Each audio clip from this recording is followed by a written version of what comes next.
This is Rainy Night Horrors. Outside, the storm brews, and with it comes something darker. Every drop masks a sound, every shadow holds a shape. You're not imagining it.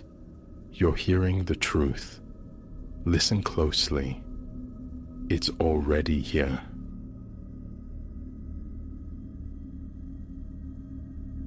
Even now, months dissolved into the past, my internal clock remains shattered, jolting me awake precisely 17 minutes past 2 each morning. That was the moment it first announced itself. 3 delicate pulsations against the glass of my second-story bedroom window. Consciousness arrives like a physical blow, heart already hammering against ribs before my eyes even register the dark. But perhaps recounting the night itself, the genesis of this dread, and the relentless echoes that followed, will illuminate why that room remains a sealed memory, a place I cannot return to. Mine was a solitary existence within a nondescript 2-story house nestled in suburban Connecticut's quietude. An utterly conventional colonial, its white siding stark against obsidian shutters, it offered no hint of peculiarity.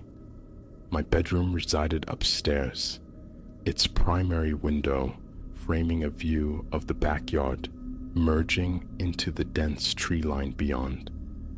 A simple pane of glass I'd scarcely considered until the intrusion began. That particular night unfolded with textbook banality. Mindless television flickered until 11, the house settling around me with its familiar groans and sighs. Sleep claimed me swiftly, a detail etched sharp because it marked the last untroubled rest I would know. The tapping tore me from slumber instantly. 3 distinct impacts. Tap, tap, tap. Faint, yet crystalline, like knuckles rapping gently, purposefully, on glass. I lay suspended in the blackness, rigid, grappling with the phantom echo. A dream? It returned. Tap, tap, tap. A knot formed in my throat. The origin was unmistakable. My bedroom window. My second-floor bedroom window. Slowly, agonizingly, I pivoted my head towards the sound, a vice tightening around my chest. The sodium glare from a distant street lamp bled a weak orange wash through the pane, revealing nothing but empty air. Tap, tap, tap. My fingers became claws, bunching the blanket. Real, not imagined. Yet logic screamed its protest. The second floor. No balcony, no trellis. A ladder. Surely the scrape and clatter would have pierced the night stillness. With a shuddering intake of breath, I sat bolt upright, the thin cotton of my t-shirt already clinging with a cold sweat. The digital clock on the nightstand glared. 2:17 a.m. An unnatural chill permeated the room, sharp enough that my own breath misted visibly before me. Again the tapping, but altered now, slower, measured, as if its source sensed my wakefulness, my attention captured. My bare feet met the frigid hardwood, sending tremors up my legs as I rose. 10 feet separated me from the window. One hesitant step, then another. The tapping ceased. My vision, now accustomed to the gloom, painted the familiar scene outside. The gnarled oak, the leaning shed, the sentinel pines guarding the property line. Nothing disturbed the tableau. No figure lurked at my window. Closer I crept, the frantic pulse in my throat threatening to choke me. 5 feet, 4, 3. The glass appeared inert, a dark rectangle within its white frame. No face leered back, no hand splayed against the surface, just void. Tentatively, I extended a hand, my fingertips brushing the pane. Ice cold, impossibly cold for the season, radiating a chill that bit deep. Condensation bloomed where I touched. Pressing my face near, I cupped my hands, shielding my eyes from the room's reflections, scanning the vacant yard below, above, side to side. Darkness, emptiness. I retreated, releasing a ragged sigh. Imagination, perhaps. A wind-tossed branch, a nocturnal creature. Turning back towards the perceived safety of my bed, I heard it. Not tapping, but a languid, grating squeak, the sound of something dragged deliberately across the glass. I whipped around. The window remained stubbornly empty. Sleep was a forgotten country for the remainder of that night. I sat entombed in my bed, a statue carved from fear, gaze locked on the window until the first tendrils of dawn bled gray into the sky. As light infiltrated the room, dissolving the deepest shadows, a fragile sense of relief began to bloom. Whatever it was, real or hallucinated, the night had passed. Stiffly, joints protesting after hours of immobility, I rose and approached the window, chiding myself for the absurdity. In the clarity of morning, normalcy asserted itself. I reached for the latch, intending to invite in the crisp air. And then I saw them, etched upon the inner surface of the glass. Fingerprints, stark, defined whorls and loops, rendered visible by the oblique morning light. Yet these were no ordinary marks. They were inverted, reversed, as if impressed from the outside through an impossible physics, manifesting on the interior plane. I staggered back, colliding with the bed frame. Dozens littered the glass, overlapping, some forming complete palm prints with splayed fingers, others solitary dabs, echoes of the tapping itself. Panic propelled me downstairs, out into the dew-kissed yard. I needed the external perspective.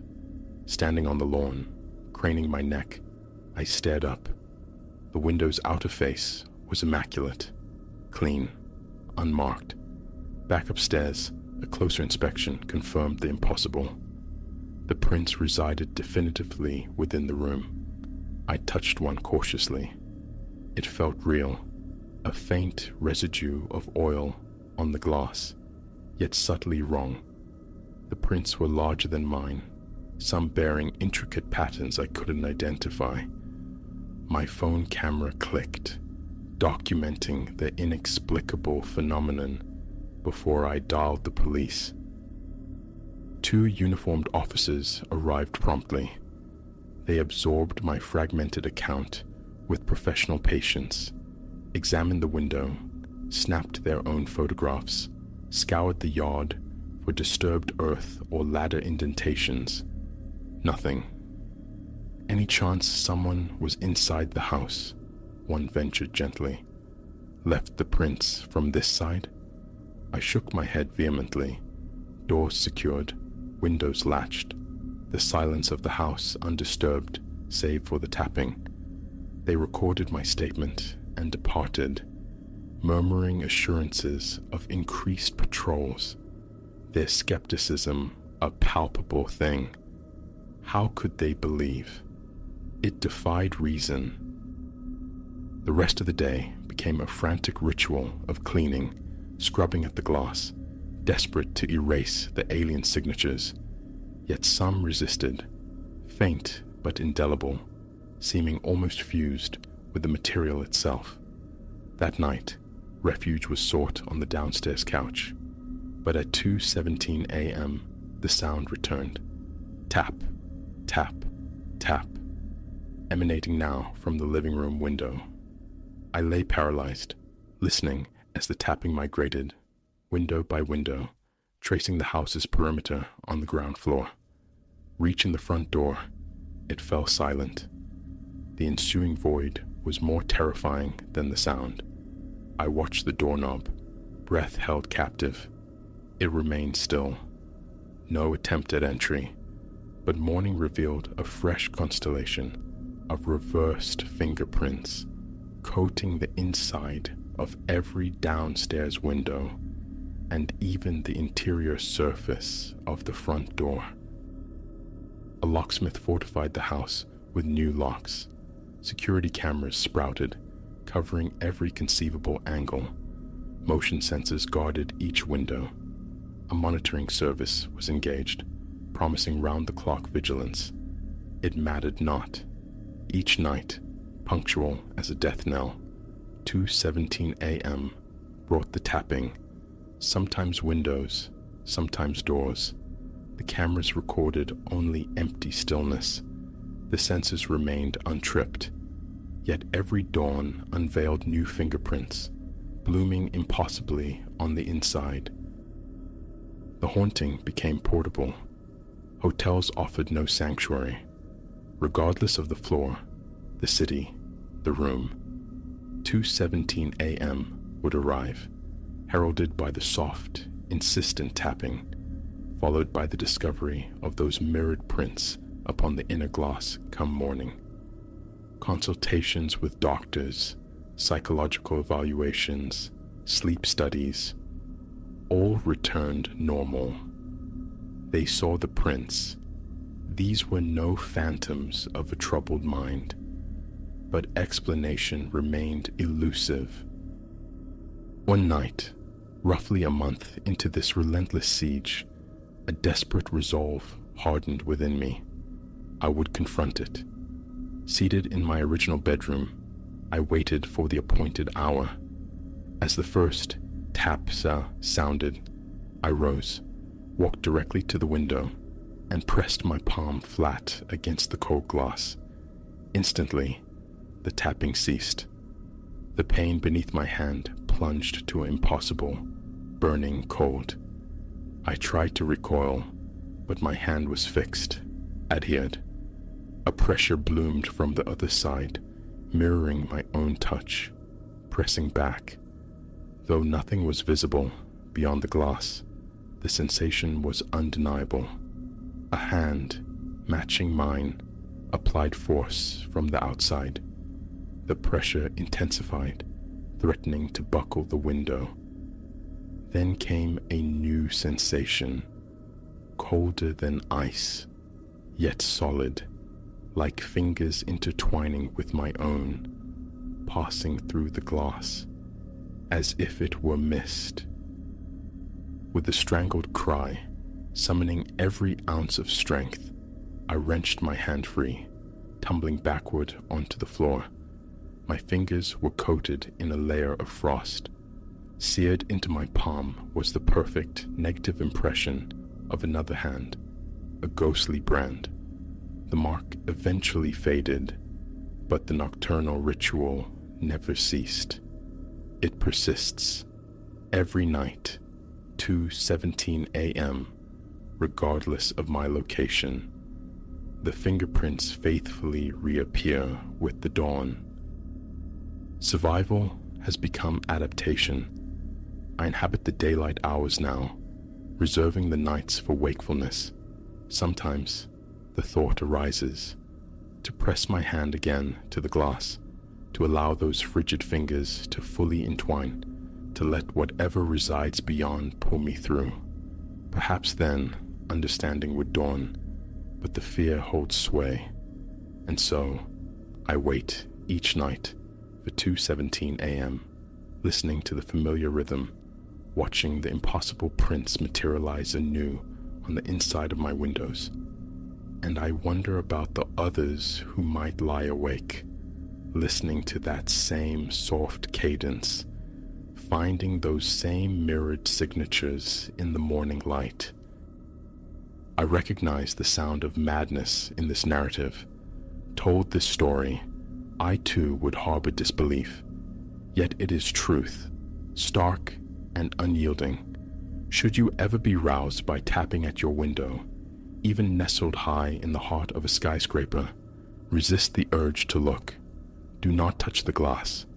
Pray that any marks found in the morning reside solely on the outside, because once they manifest within, they are eternal guests, and the entity that leaves them will return, night after night, patiently trying to draw you across the threshold into a place I dare not contemplate.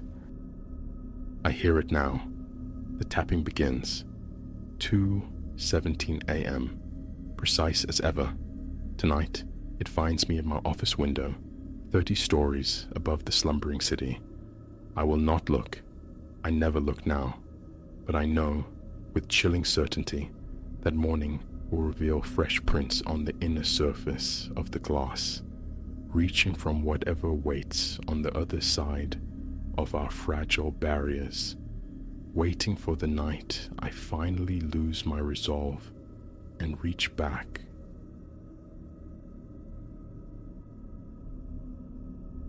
Sleep remained a distant shore that night, unreachable.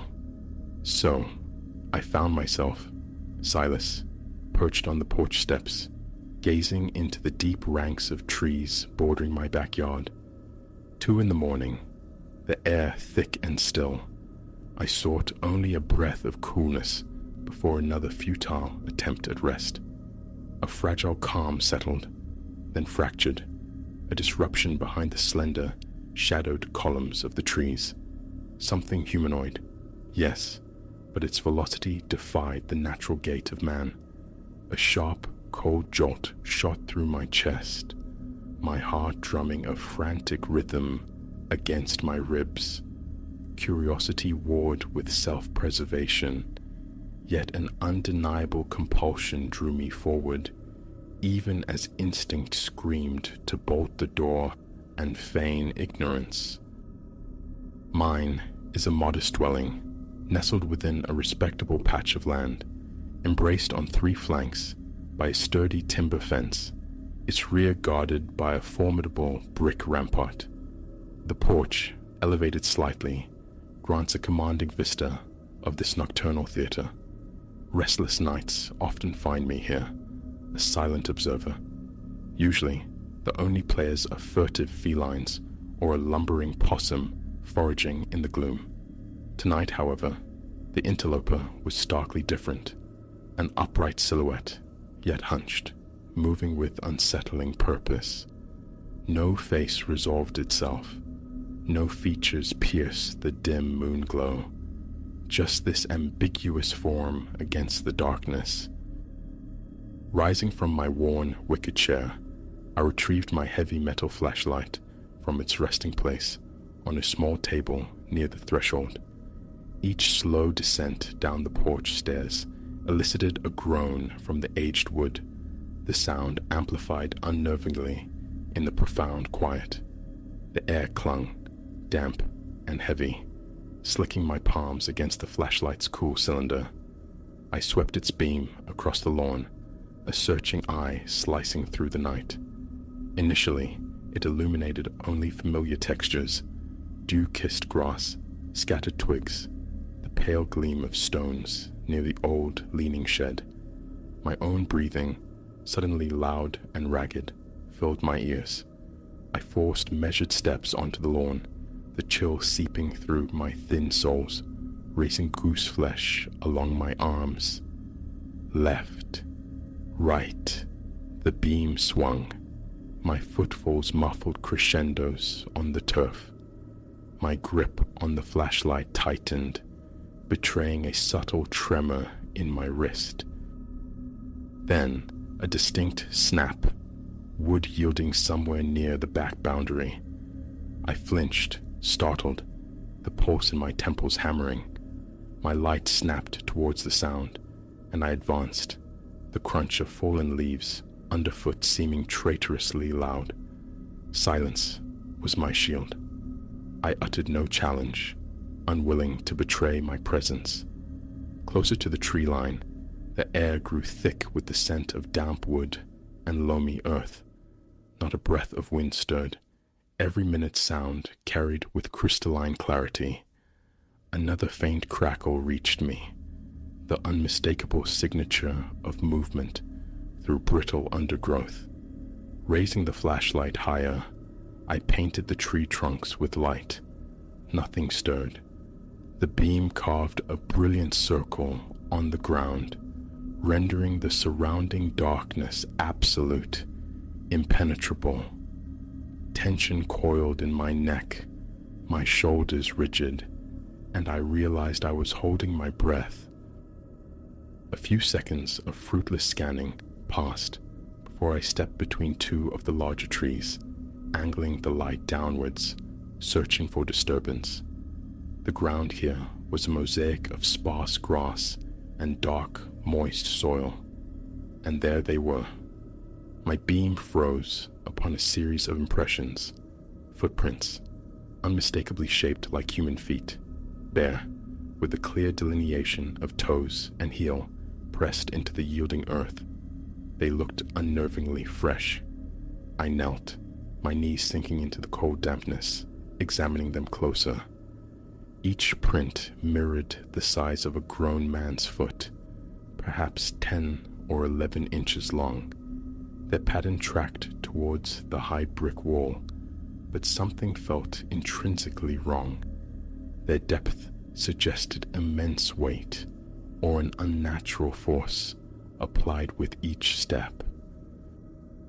I rose, a cold knot tightening in my gut, and began to follow the trail. With every step, the pressure in my chest intensified. I fought to quell the rising panic, focusing only on the physical evidence before me, yet my mind raced. A barefoot intruder in the dead of night. Why here? The prince guided me nearer the impassive wall. The grass grew thinner here, the trail fading intermittently before reappearing, starkly defined, right at the base of the bricks. And then, nothing. No further marks led away. It was as if the figure had ascended the sheer surface or vaulted it in a single, impossible bound. I stood immobilized, playing the flashlight beam up the weathered brick face. The wall soared at least 8 feet, possibly higher. No ladder leaned against its flank. No obliging tree branch offered purchase. My gaze traced the mortar lines, seeking any irregularity, any conceivable handhold. The bricks were smooth, unforgiving. No scuff marks, no sign of climbing aids. Unease curdled within me, my stomach twisting, my face flushing hot despite the night's chill. A desperate need to know, to see if corresponding prints existed on the other side, gripped me. My small stepladder resided in the shed, but the thought of traversing the yard, fumbling with the lock, dragging it back, and setting it up in the oppressive darkness felt fraught with peril. Yet, the mystery gnawed. Fear wrestled with an insatiable curiosity. Finally, resolve hardened. A quick look, nothing more. I jogged back towards the shed, my flashlight beam dancing erratically across the lawn. The night enveloped me, silent save for the scuff of my shoes and the rasp of my own breathing. Reaching the shed, tucked near the yard's left edge, I tugged the protestant door open. The scent of dust and old paint greeted me. The ladder stood in the corner. Grasping it, I nearly sent a small rake clattering. My pulse hammered, my mouth desert dry. A reflexive glance over my shoulder revealed only shifting shadows and the faint, familiar outline of the house against the lesser dark. Carrying the ladder back towards the wall, I moved with exaggerated stealth. I leaned it against the bricks, testing its stability. It shifted slightly, but seemed capable of bearing my weight if I proceeded with caution. Placing the flashlight on the ground, angled upwards to illuminate the rungs. I began my ascent. My legs were taut, my hands gripping each step tightly. The metal groaned softly beneath me. As my head neared the crest, I clicked off the light, hoping the natural gloom, once my eyes adjusted, might prove more revealing. I peered over the precipice. Beyond lay a narrow strip of neglected land, abutting my neighbor's property, choked with tall grasses and dotted with indistinct piles of debris. No dwelling stood directly behind, just this untamed buffer leading towards a dense copse, roughly 100 yards distant. The weak moonlight silvered the scene, revealing grass that appeared wholly undisturbed. No flattened patches, no scuffed earth suggestive of a landing. My arms began to tremble, a combination of nervous tension and the strain of balancing. To climb fully over felt reckless. If something lingered out there, confronting it alone in the dark was unthinkable. Carefully, I descended, planting my feet back on the familiar ground of my own yard, staring up at the impassive wall. The footprints on my side terminated with baffling abruptness, as though their maker had dissolved into the night air. The thought circled endlessly. How could anyone scale that height soundlessly, without leverage? How could they leap it without leaving a trace? I retrieved the flashlight, sweeping its beam along the base of the wall once more, scrutinizing the grass, the nearby tree trunks, the very soil, hunting for any overlooked clue. Nothing offered an explanation. My body felt stiff, my skin prickling with a strange amalgam of fear and bewildered frustration. The night pressed in, silent again, but for my own rustling movements. A methodical check seemed necessary. I decided to walk the perimeter. Along the left-hand fence, I ran the light along the base of the wooden planks. All secure, no breaches. I retraced my steps along the back wall, corner to corner. Only the original set of footprints marred the ground, ending just as inexplicably. Then, the right side of the yard, probing the shadows near the bushes and the corner of the house foundation. Everything lay undisturbed, save for a scattering of dry leaves. By the time I regained the porch steps, my breath came in ragged gasps, as if I'd sprinted miles. My t-shirt clung damply to my back. I sank onto the top step, the flashlight resting heavy on my thigh, its beam extinguished. My eyes returned to the trees, scanning the deep shadows, half expecting the figure to re-emerge. I strained my ears for the slightest crunch of leaf, the faintest snap of twig. Silence reigned. For perhaps 15 minutes I sat there, a sentinel in my own besieged space. Gradually, my heart rate subsided, though a persistent tremor lingered in my hands. The image of those footprints, the inexplicable halt at the wall, replayed itself. The profound quiet struck me anew. Save for those few sharp snaps of wood, the passage had been unnervingly silent. A person, especially barefoot, should have made more noise traversing the yard. And the motive, why this clandestine path straight to an insurmountable barrier, followed by utter disappearance. With effort, I pushed myself upright. Inside, the click of the deadbolt locking the back door sounded unnaturally loud. I checked the windows, latches secured. A wave of paranoia washed over me, making me shy away from the front windows, imagining unseen eyes upon me. I drifted through the rooms, flicking lights on, and then quickly off, finding no solace. Eventually, I found myself leaning against the kitchen counter, the flashlight still clutched in my hand. Calling the authorities felt futile. What could I report? A fleeting shadow, no discernible features, no attempted entry, no damage beyond trampled grass and baffling footprints. My phone lay inert on the table. The words would inform. I poured a glass of water, drinking slowly, the cold liquid shocking against my parched throat. A final compulsion drew me back outside, onto the porch, for one last observation. The night deepened, the moon now veiled by drifting clouds. The air had acquired a sharper chill. I shivered involuntarily. No sight, no sound disturbed the familiar tableau of the yard. It looked precisely as it always had, yet irrevocably altered by the knowledge of what had passed through it. My gaze remained fixed on the tree line, anticipating, dreading, the return of that shadowy form.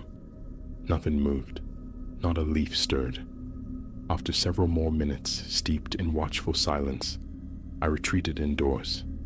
I locked the door securely, and breaking routine, left the porch light burning, a small, inadequate beacon against the unknown. Inside, I drew the living room blinds shut. A tightness constricted my chest. My jaw was clenched hard. I stretched, rolled my neck, attempting to dispel the clinging tension, but the profound sense of unease held fast. Sleep never came. I remained awake until the first tentative gray light began to dilute the eastern sky, pacing the confines of my house, periodically drawn back to the windows overlooking the yard. Those footprints were seared into my mind. Human, undeniably, yet their creator's exit defied logic. How could anyone scale that wall unaided? How could they move with such stealth, breaking only a few twigs, then vanish without echo or trace? Confusion and a primal fear warred within me, a disquieting sense that the laws of the ordinary had been momentarily suspended. Around 5:15, flashlight in hand, I ventured out a final time. The prints remained, stark in the damp earth, untouched by the passing hours. I followed them again, desperate for some overlooked detail, a partial impression near the fence, anything, but the scene was unchanged. The wall stood solid, imposing, unbreached. No ladder, no rope, no hidden passage. Intact, impossible. What I saw that night remains an enigma. The shape suggested a man, yet its movements felt alien. The footprints were tangible evidence, yet their abrupt end at the impassive wall mocks explanation. That night fundamentally altered my perception of my own small sanctuary. The porch still calls to me sometimes, but the yard lights now blaze through the night. An emotion sensor stands guard near the trees, a fragile defense against a recurrence I cannot comprehend. No tidy explanation has ever surfaced, despite endless replaying of the events. There exists only the raw memory, the chill air, the yielding damp earth, the baffling prints, and the silent, solid wall. A residue of fear remains, a quickening pulse whenever the memory surfaces. Life continues, but I watch the shadows more closely now, forever scanning the edge of the light whenever I step onto the porch after dark.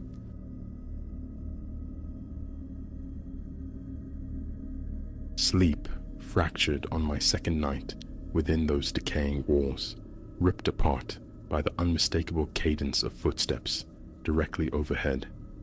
Early to bed, I'd sought refuge in slumber, but the sound, heavy, like work boots on bare planks, originated precisely above my ceiling. My heart hammered a frantic rhythm against my ribs as I stared upward into the oppressive darkness. Had someone breached the house's meager security, or was some nocturnal creature scrabbling in the void above? The unsettling truth, however, was the utter lack of any documented void. Official deeds listed 2 floors, nothing more. Yet, upon arrival, my own exploration had unearthed a narrow, constricted stairway concealed behind a listing bookshelf on the upper landing. It ascended into a cramped, dust-choked space beneath the eaves, a place whose existence was denied on paper. Up there, amidst the grime, I'd found unsettling symbols gouged into the timber, and ever since, my nights had become taut wires of apprehension. My name is Elias, a man whose life had settled into the quiet beige of middle age, devoid of grand expectations.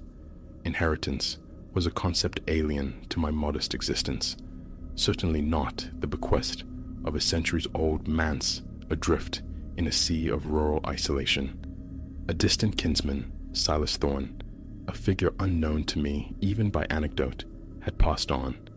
His solicitor, a voice dry as parchment over the phone, informed me I was the lost twig on a withered branch of the family tree, presenting me with the keys. No cost, no obligation, save curiosity. So I came. I anticipated dilapidation, perhaps a fixer-upper or a quick sale, never imagining the threshold I was truly crossing. The house squats on an overgrown acreage, besieged by towering skeletal trees and dense, grasping undergrowth. Its exterior paint, reduced to peeling flakes, reveals weathered gray wood beneath, like ancient bones showing through skin. The porch steps groan ominously under my weight. Several window panes bear spiderweb cracks, and the front door, swollen with damp, yields only to a firm shoulder shove. Stepping inside for the first time, I was met by an atmosphere thick with the aroma of mildew and venerable timber. Dust motes performed a slow ballet in the shafts of intrusive sunlight. Every footfall elicited a chorus of creaks from the protesting floorboards.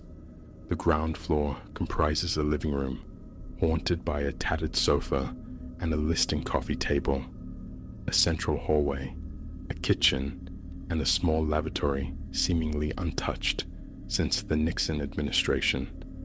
Dominating the living space is a tall grandfather clock, its pendulum stilled, its face frozen in time. Upstairs, 3 bedrooms flank another bathroom. 2 chambers stand vacant, echoing voids of bare floors and walls, shedding paint like confetti. My chosen bedroom holds a large bed frame dominated by a profoundly sagging mattress, alongside a small, scarred dresser in the corner. My suitcase rests atop it, deposited on day 1, its contents largely undisturbed. The hidden ascent revealed itself on my 3rd day. Restlessly probing the 2nd floor hallway, I noted the tall bookshelf, recessed yet oddly disconnected from the wall. The wood paneling behind it seemed subtly different, hinting at a careful incision. A push confirmed my suspicion. The heavy unit slid aside, unveiling a narrow, almost hidden door. It stuck fast initially, resisting my pull before surrendering with a sharp crack, exposing a precipitous flight of stairs disappearing into gloom. The air that rushed out was stale, heavy, laden with decades of settled dust that provoked an immediate cough as I cautiously climbed the wobbling treads. Upstairs, my small torch beam sliced through the darkness. The attic floor was rough-hewn planking, coated in a thick carpet of grime. A solitary, battered trunk occupied one corner. Nudging it open revealed only brittle, yellowed newspapers and the shards of broken lamp. It was near this trunk that my light first caught them. Strange symbols, carved directly into the floorboards, intricate circles interwoven with stark lines and unsettling, unfamiliar shapes. More emerged from behind thick cobwebs shrouding the low walls, their forms uneven, as if hastily scratched by a trembling hand. Running my fingers along the grooves, I felt a visceral wrongness, a chill snaking up my spine.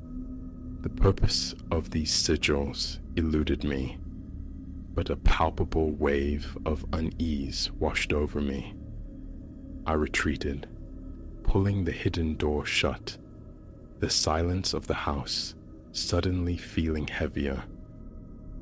That night, sleep became a skittish creature. The old house murmured its usual complaints, the settling groans, the sighing draughts, but beneath them lay a waiting stillness. I tossed, turned, the saggy mattress a poor cradle. Around midnight, the first footfall sounded, slow, measured, undeniably above me. The fine hairs on my arms lifted. Flicking on the bedside lamp, I swung my legs out, straining to listen. The steps paced, circled, then abruptly ceased. My pulse thundered in my ears. Flashlight in hand, I padded into the hallway, standing directly beneath the concealed attic entrance, gazing up. Silence reigned. Imagination, I told myself sternly. Nerves frayed by solitude and decay. After a long minute suspended in listening, I returned to the dubious comfort of my bed. But the nocturnal visitations persisted, night after relentless night. Footsteps dragged, shuffled, sometimes paced with maddening regularity, other times skittered frantically from one end of the confined space to the other, never lasting more than a few minutes, yet each occurrence tightened a knot of dread in my chest. I'd lie frozen, a statue carved from fear, waiting for the silence to reclaim the house. With dawn, the dwelling always felt hollow, placid. I clung to rational explanations, settling timbers, a raccoon in the rafters, yet deep down I knew. The cadence wasn't animal, it was deliberate. One evening, the tension became unbearable. Ignoring it was no longer an option. I retrieved an old storm lantern from the living room, supplementing it with my heavy-duty flashlight, and waited for full dark. Extinguishing the second-floor lights, I positioned myself in the hallway near the hidden portal, a sentinel cloaked in shadow, listening. Around 11, a faint scraping noise whispered from above.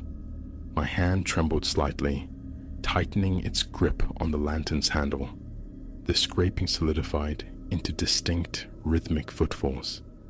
With a surge of adrenaline, I wrenched the attic door open and began the slow ascent, my eyes probing the Stygian corners ahead. The flashlight beam carved arcs through the swirling dust motes. No movement. Yet the symbols etched into the wood seemed darker, starker, as if the lines had deepened overnight. I swept the light across the low walls. Nothing. Still, the sensation of being watched was immense, the very air pressing in, thick and expectant. My breathing grew shallow, my limbs leaden. Setting the lantern on the floorboards, its glow pushing back the shadows at the attic's edges, I scanned again. Utter stillness. Then, a sharp tap sounded directly behind me. I spun, flashlight beam wobbling violently, nearly dropping it. A fleeting flicker, a shadow detaching itself near the far corner. My stomach clenched. "Who's there?" The words emerged as ragged croak. Silence answered. The tapping ceased. My heart hammered against my ribs with painful intensity, a frantic drumbeat filling my ears. I stood rooted for another minute, sweat beading on my forehead, the oppressive presence undiminished. Finally convincing myself I was alone, I backed carefully down the steep stairs, refusing to turn my back on the unseen. I secured the door, slid the bookshelf into place, and retreated to my bedroom, locking the door. A futile gesture, I knew. The remainder of the night was a sleepless vigil, every creak a potential return. Morning found me attempting normalcy, throwing myself into cleaning. I scrubbed the grimy kitchen floor, wiped down counters sticky with age, disturbed dust shrouding the forlorn living room furniture. The radio, tuned to a crackling station, provided a thin shield of noise against the house's unsettling whispers. Mid-afternoon, seeking fresh air, I wrestled open some upstairs windows. Glancing towards the roofline above the attic space, I saw only weathered but intact shingles, no obvious entry point for any creature large enough to make those sounds. I lingered in the hallway, contemplating the concealed door. A powerful urge to seal it permanently warred with a gnawing fear that containment might provoke something worse. In the end, I left it, pushing the unease down. Later, ensconced in the living room's sagging armchair, I sifted through a pile of brittle magazines discovered in a sideboard.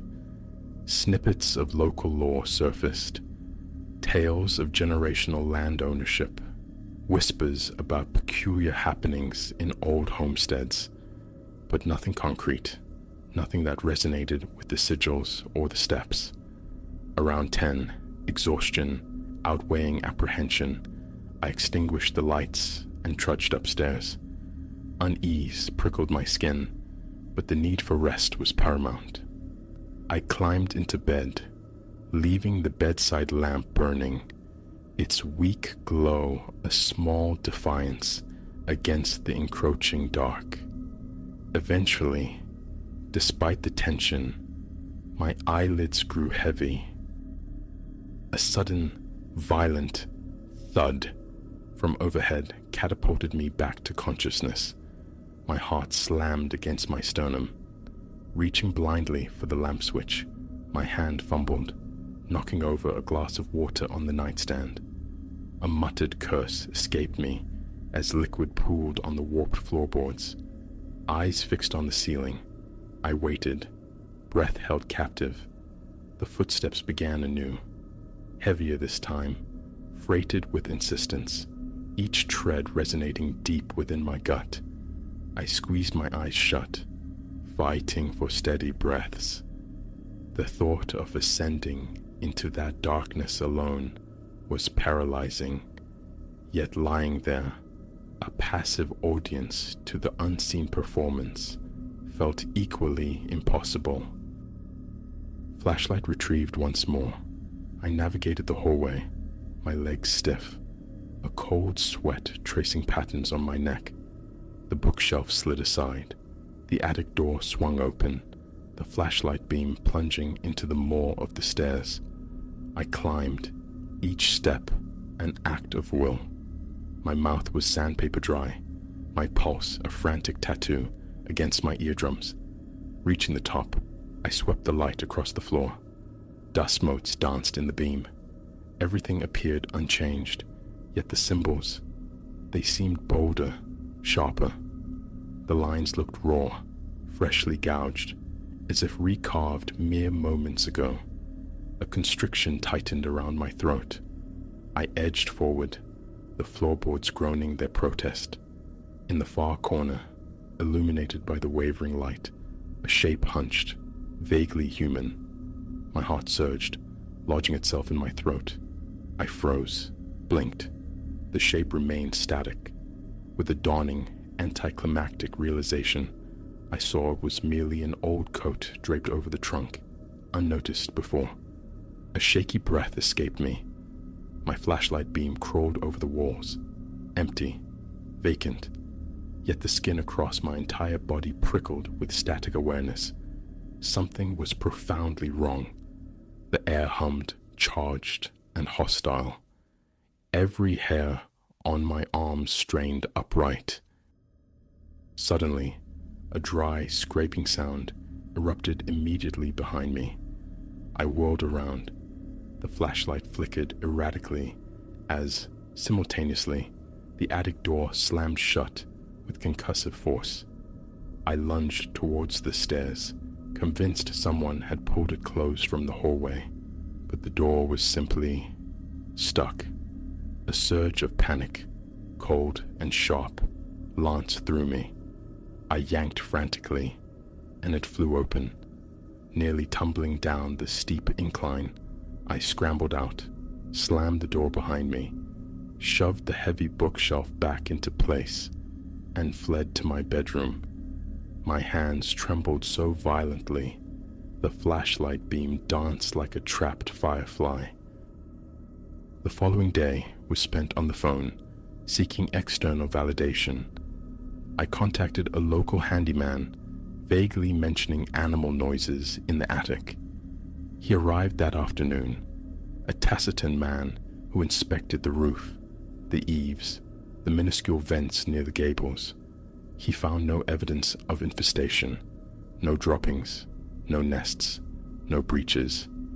When I cautiously inquired about the hidden upper space, he merely shrugged, attributing any oddities to age and rot.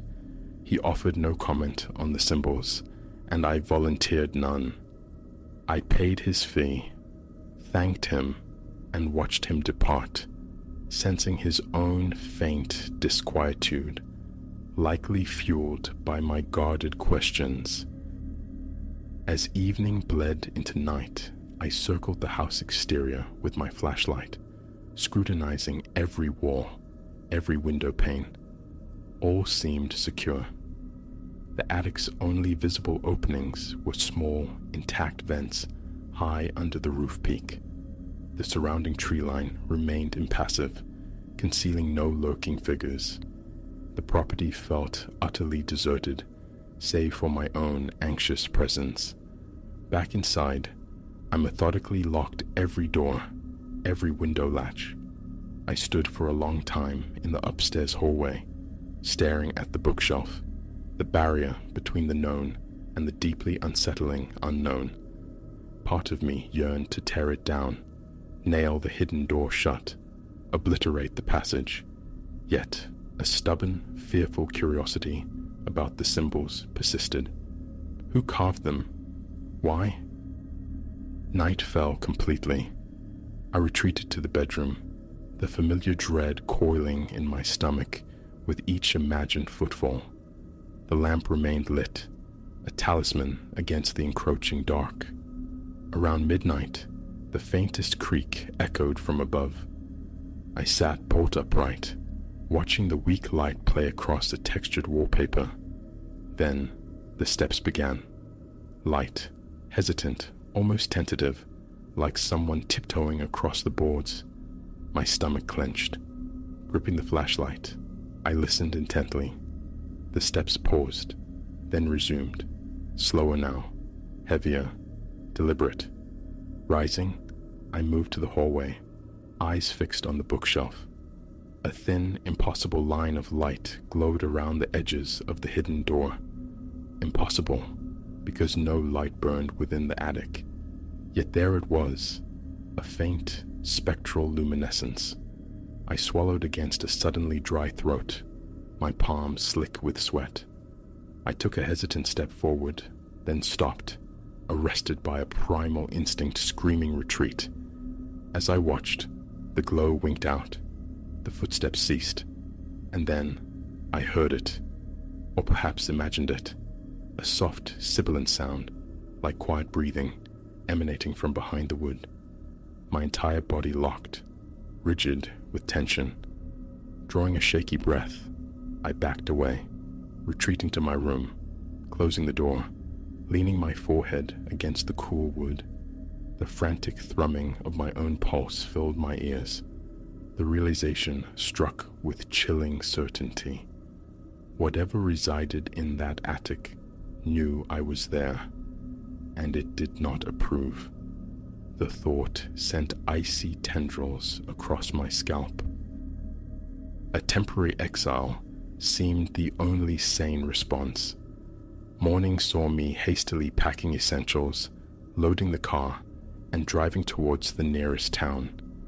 I found a nondescript motel, booked a room, and spent the day pacing its confines, fueled by lukewarm coffee, staring blankly at patterned wallpaper. The house, however, refused to be exorcised from my thoughts. Television offered no distraction. My mind persistently drifted back to the rhythmic footsteps, the cryptic sigils. A strange magnetism pulled at me, a compulsion to understand the nature of the presence I'd disturbed, an attempt to reach an acquaintance, a dabbler in local history, went unanswered. By nightfall, restlessness had consumed me. My hands had resumed their tremor. Sleep was an impossibility. Against all rational fear, the decision solidified. I had to return. Moonlight silvered the porch steps as I arrived back at the brooding structure. Inside, flashlight beam, cutting the gloom, the living room stood silent, expectant.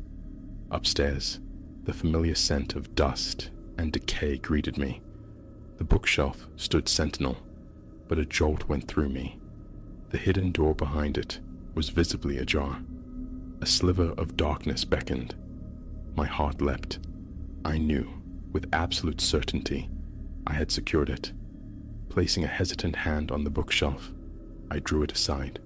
The door stood open perhaps an inch, a silent, unnerving invitation. Swallowing hard, feeling the arid scrape in my throat, I contemplated immediate flight, but the unanswered questions held me captive. I needed to know. Pushing the attic door fully open, I directed the flashlight beam up the precipitous stairs, its circle trembling with the unsteadiness of my hand. Each step upward was a deliberate, measured act, the old wood groaning beneath my weight. My pulse raced, a frantic bird trapped in my chest. I breathed shallowly through my mouth, avoiding the stale, cloying air. At the summit, I swept the light around.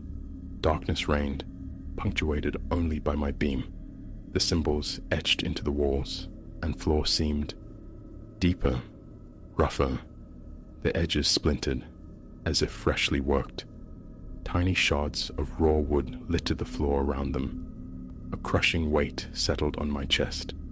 No visible entity shared the space, yet the feeling of immediate proximity, of unseen breath on the back of my neck, was overwhelming. A distinct footstep sounded behind me. I spun, flashlight beam slashing wildly towards the stairwell. Nothing. My breath came in ragged gasps, nerves shredded beyond repair. Keeping the light trained forward, I saw only more of the disturbing carvings underfoot. My hand brushed against the cold metal of the trunk. I recoiled, as if burned. For a fleeting, hallucinatory second, I could have sworn the symbols pulsed, catching the light in an unnatural way. My head swam. Forcing myself into motion, I retreated towards the stairs, step by careful step, never turning my back on the oppressive void. Reaching the landing, I slammed the door shut, the sound echoing unnaturally in the stillness, and shoved the bookshelf violently back into place. My hand shook uncontrollably throughout the process. Without pause, I descended to my room, snatched my keys and suitcase, not bothering with lights. I practically fled down the main staircase and out of the house, fumbling with the lock behind me.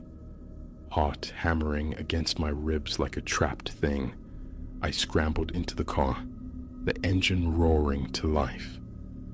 My eyes scanned the upper windows, half expecting a face to materialize, but only darkness stared back. What exactly transpired within those ancient walls remains an enigma. I cannot say if it was elaborate trickery or something truly inexplicable woven into the fabric of the place. All I know with certainty is that the presence in that attic felt increasingly hostile, its nocturnal promenades growing bolder, the symbols seemingly regenerating with malevolent energy. That house was an inheritance I never sought, and its secrets are ones I no longer wish to uncover. As I sped away, a palpable pressure lifted from my chest, the distinct sensation of having escaped something that actively desired my departure. Let the house keep its shadowed history and its restless upper floor. I will not be returning to listen for those footsteps again.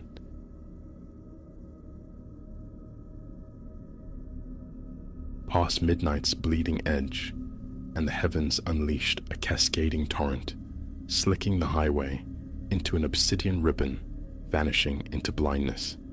I was homeward bound, the car a fragile capsule against the storm, my only desire the sanctuary of dryness and quiet.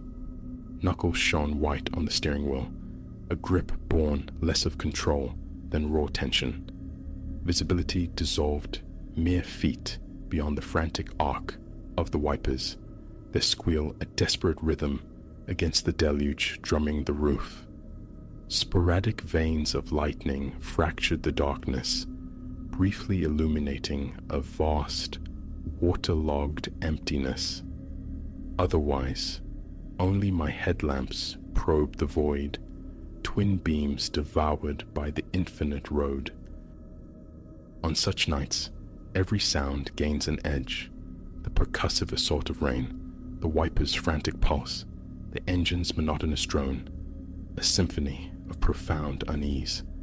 Miles had unspooled beneath my tires, the storm stretching the journey into an endurance test, utterly alone, until, abruptly, twin stars ignited in the rearview mirror, swelling rapidly from the murk.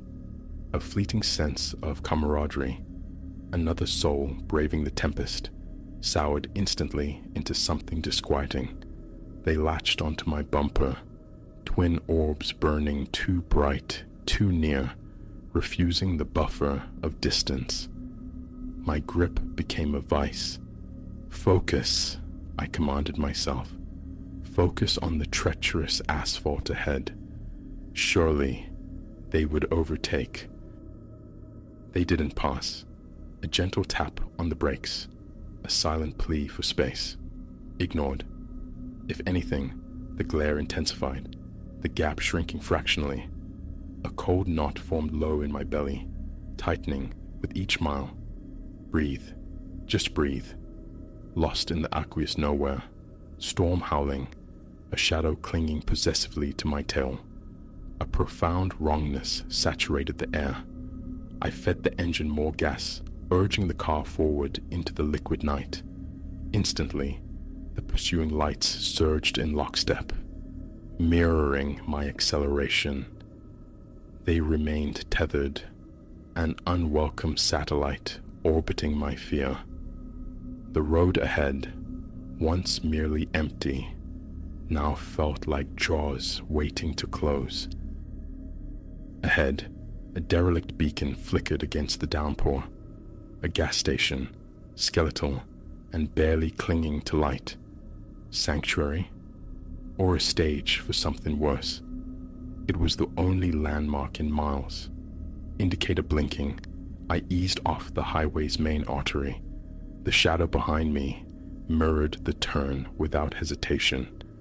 Ice bloomed in my veins.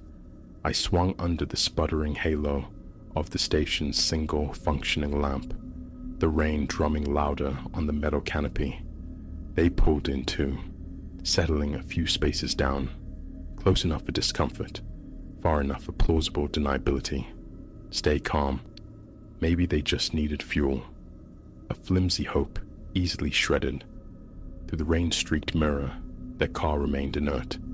Dark shapes within, two figures, motionless, oriented towards me. The air grew thick, heavy with unspoken intent. Engine idling, its thrum a frantic pulse against the storm's roar. I glanced at the dashboard. The fuel warning glowed insistently amber. Damnation. No choice. Wallet and phone secured deep in my pocket. I plunged into the frigid cascade, a gasp stolen by the wind. Head down, fumbling with the pump, my gaze flickered constantly towards them, drawn by a morbid magnetism. A sliver of darkness appeared as their passenger window lowered fractionally. Movement within. A phantom flicker, or my imagination painting dread onto the canvas of the unknown. My skin prickled. The sharp clunk of the nozzle, shutting off, was a starting gun. Back inside, cocooned but not safe. The click of the central locking felt like a pathetic shield. Shifting into drive, my own headlights momentarily speared the gloom, illuminating a figure unfolding itself from the passenger side of their car. Tall, cloaked in a dark, hooded slicker that rendered his face a shadowed void beneath the dripping brim, and he was staring directly at me. A visceral jolt shot through me, pure, undiluted adrenaline. No hesitation. I wrenched a wheel, tires spitting gravel, accelerating back towards the highway's uncertain embrace, a silent prayer forming. Don't follow. Don't follow. Futile hope. A glance in the mirror confirmed it. The twin beams were back, burning brighter, closer, fused to my rear bumper like malevolent eyes. The question hammered against my skull. Why? What do they want? Panic clawed, urgent recklessness. I pushed the accelerator deeper, velocity climbing far beyond sense on the slick tarmac. Tires momentarily lost purchase, a sickening hydroplane corrected by sheer reflex, my heart leaping into my throat. Yet, they clung relentlessly, matching every desperate surge. A predator locked onto its quarry. The pressure in my chest intensified, a physical weight constricting my breath, my hands aching from their death grip on the wheel. Ahead, the faint outline of a rest area sign materialized through the watery veil. A desperate gambit formed.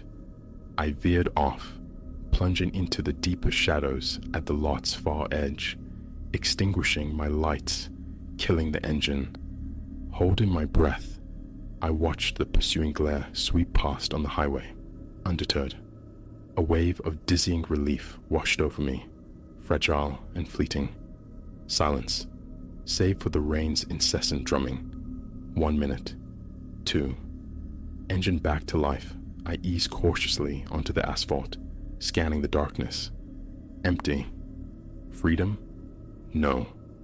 Scarcely a mile gained, and there they were again, erupting from the void behind me, closing the distance with predatory speed. My stomach plummeted. They hadn't lost me. They had simply waited, playing with me. Options evaporated like mist on a hot road. The highway stretched onward, a black hole swallowing hope.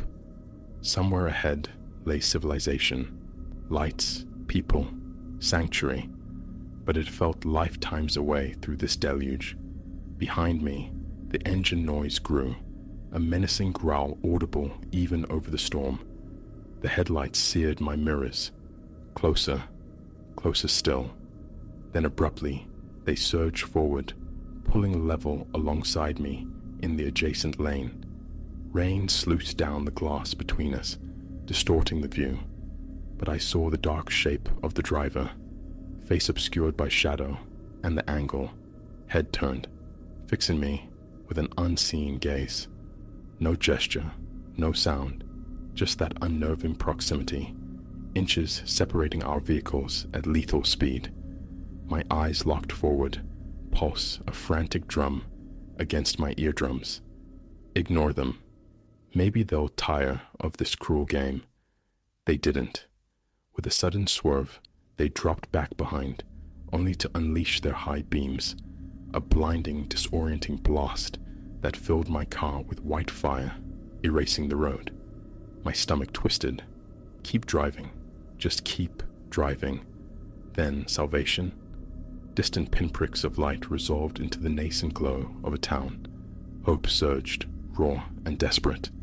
I floored the accelerator, the engine screaming its protest.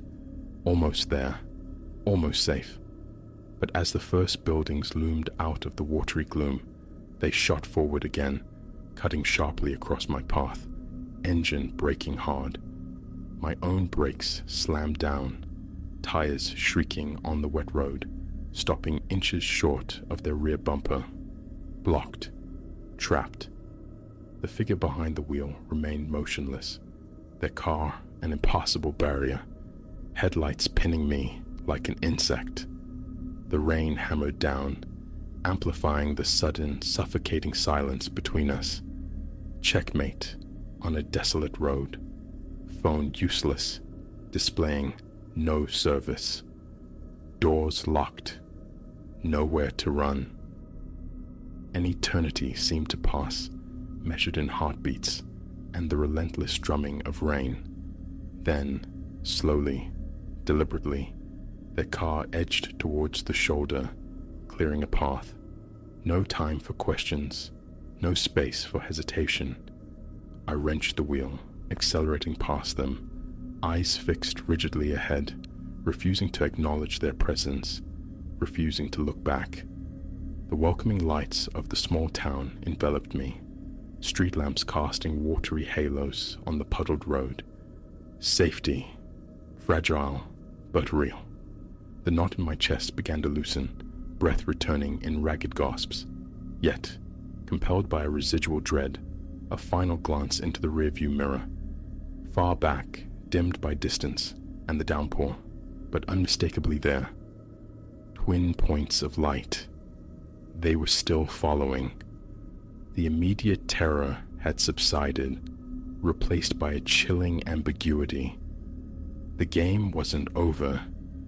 It had merely entered a new, more patient phase.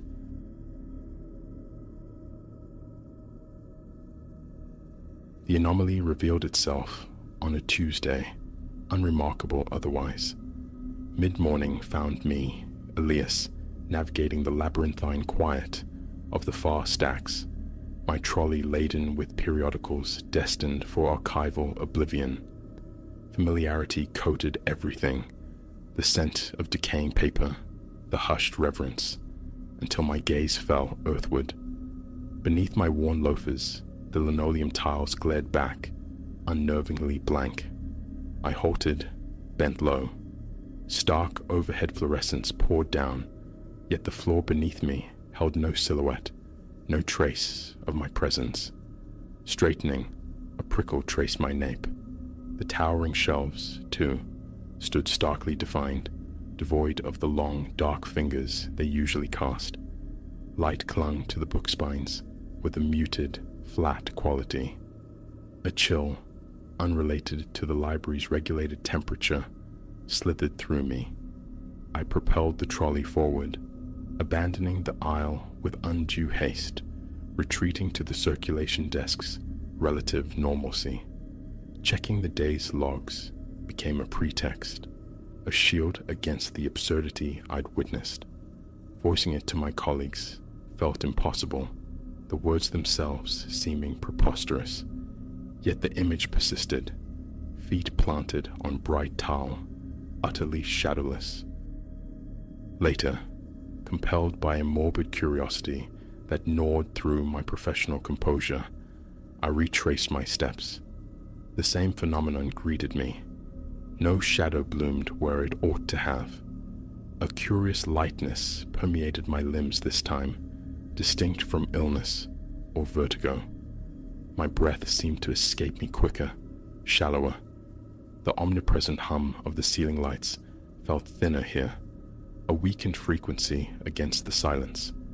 My heart began a frantic drumming against my ribs. A viscid dampness slicked my palms. 10 seconds, perhaps 15. I stood anchored to that spot, a statue in defiance of physics, before a surge of panic sent me fleeing the aisle once more. The remainder of the day became an exercise in forced normality. Assistant patrons with arcane references, wrestling return volumes onto their designated shelves, fielding inquiries via telephone, the mundane rhythm of my profession. But behind the facade, my thoughts looped relentlessly back to the impossible moment, the floor unmarred by my form.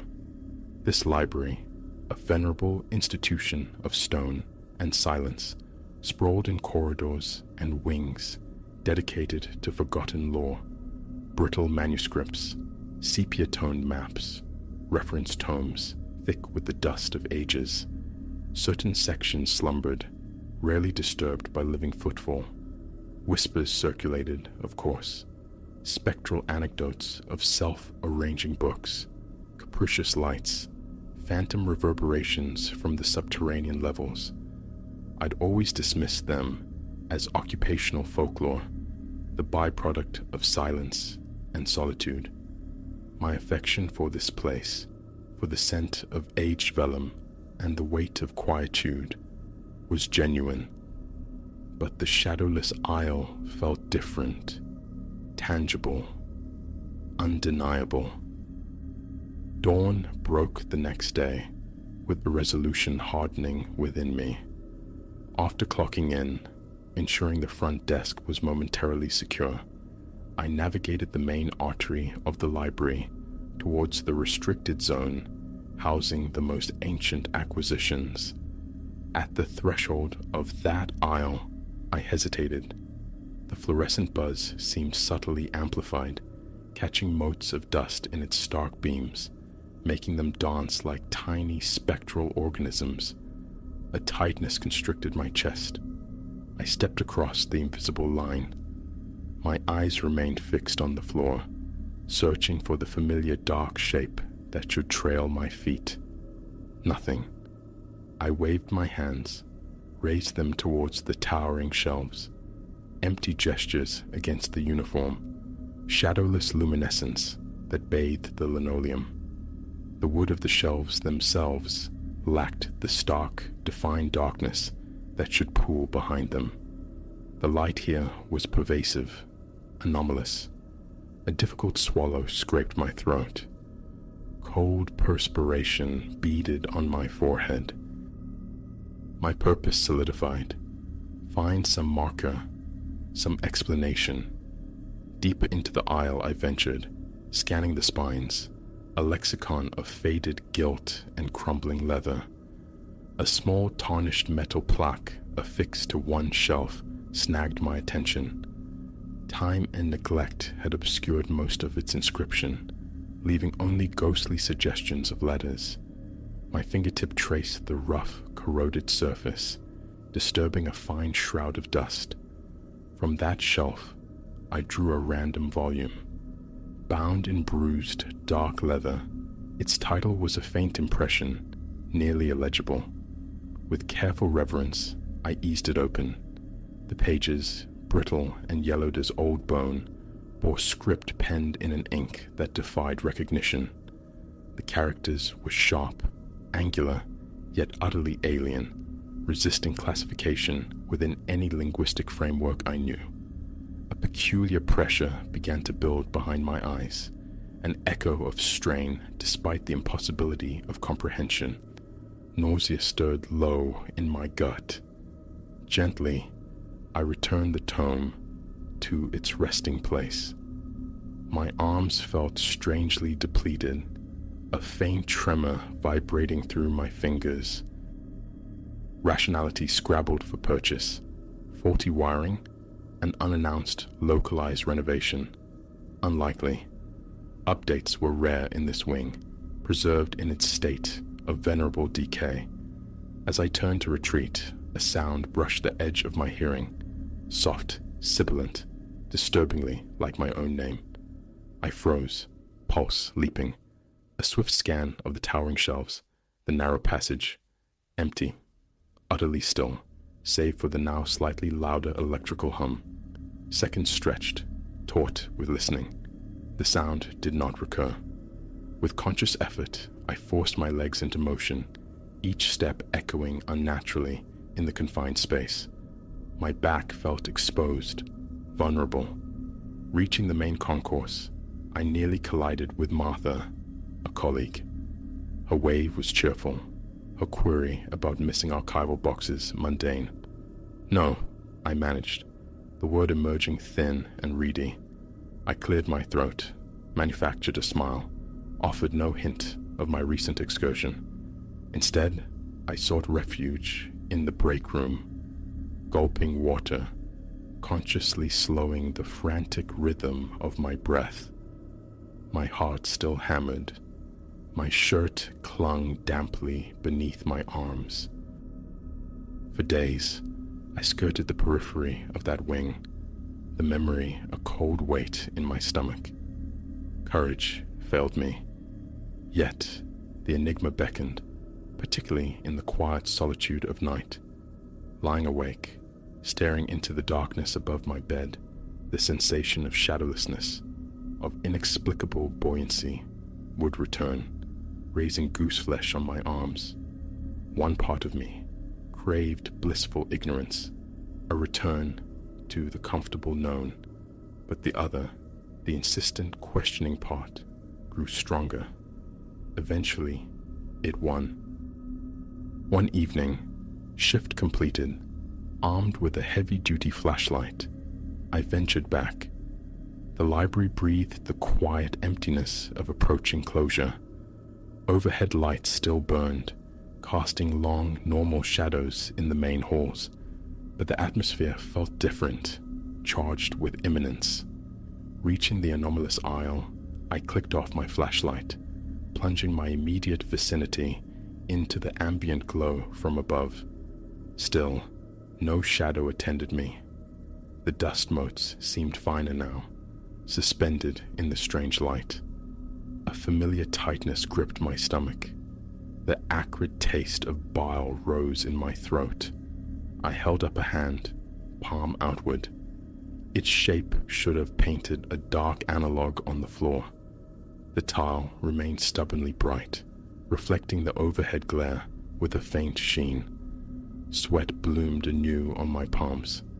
I selected another volume, thicker this time, its spine robust. Flipping through its pages revealed a baffling tapestry of scripts, some bold and assertive, others faint, spectral. My eyes watered with the effort of focusing, deciphering the indecipherable. A sudden scuff, like a dragging footstep, spun me around. Silence answered my panicked glance. Nothing. My breath hitched, coming in short, sharp gasps. My attention fixed on a small plain wooden door at the aisle's terminus. A forgotten storage closet, perhaps. Maybe a fuse box lay within. A mundane explanation for the aberrant lighting. The knob was cold, unyielding beneath my grasp. Locked. Kneeling, I pressed my eye to the keyhole. Tenebrous blackness met my gaze, absolute and uninformative. Rising, I swept my hand across the door's rough, unfinished surface, seeking a label, a number, any identifying mark. Nothing. Then, the whisper returned. Closer this time, unmistakably, my name breathed directly behind me. A full body flinch, a choked gasp. My head snapped around. Empty air. My mouth felt instantly arid, my tongue thick. Slowly, deliberately, I stepped back, the solid wood of the door a small anchor against my fingertips. My legs trembled with the primal urge to flee, yet I forced myself to linger, scanning the stacks, desperate for any sign of another presence. Pacing the aisle's length, My gaze darted into every alcove, every shadowed gap between shelves. The overhead lights appeared ordinary, yet the spaces they illuminated remained stubbornly free of shade. My own footfalls sounded muffled, absorbed by the peculiar silence. Wiping sweat from my brow, I heard it, a sharp crack from behind a nearby shelf, like stressed wood yielding. My flashlight beam stabbed into the gap, revealing only the dusty edge of timber and a scattering of loose, brittle pages on the floor below. No intruder, just the oppressive emptiness. The frantic thudding in my chest resonated in my ears. Clicking off the flashlight again, I noted the ambient light seemed dimmer now, the hum less insistent. A disconcerting lightness infused my arms, as if their very substance were diminishing. I drew a ragged breath, exhaled slowly, fighting for composure. My knees felt unstable, threatening to buckle. Retreating into the main corridor felt like surfacing from deep water. My shoes squeaked on the polished tile. Under the normal hallway fluorescence, my hands appeared pale, but blessedly, they cast shadows on the wall. A small, anchoring wave of relief washed over me. I left for home shortly thereafter. The ensuing week saw me immersed in research, scouring library archives, internal databases, seeking any mention of the restricted manuscript aisle. I unearthed references to a significant donation decades prior from an obscure private collector. Notes mentioned unusual storage requirements, but offered no specifics. No maintenance logs detailed lighting malfunctions or experimental installations. Tentative inquiries directed at older colleagues yielded shrugs, averted gazes, or vague recollections of rumors about some strange old texts nobody ever touches. One gave me a look laced with concern, inquiring gently about stress levels. Avoidance proved futile. The magnetic pull of the unknown was relentless. Each reluctant return drew me deeper. I opened more volumes, the script within seeming to shift, morphing between unfamiliar languages, none remotely decipherable. Waves of dizziness sometimes washed over me, forcing me to brace against a shelf. Fleeting movements flickered at the edge of vision, always vanishing upon direct inspection. The silence in that aisle possessed a unique quality, heavy, cloying, yet paradoxically making me feel lighter, the air thinner, compelling a faster, shallower breath. My mouth perpetually dry, my hands constantly seeking the rough fabric of my trousers to wipe away the nervous sweat. One evening, lingering too close to closing, I pushed my luck. Colleagues were consolidating at the front, their voices distant murmurs.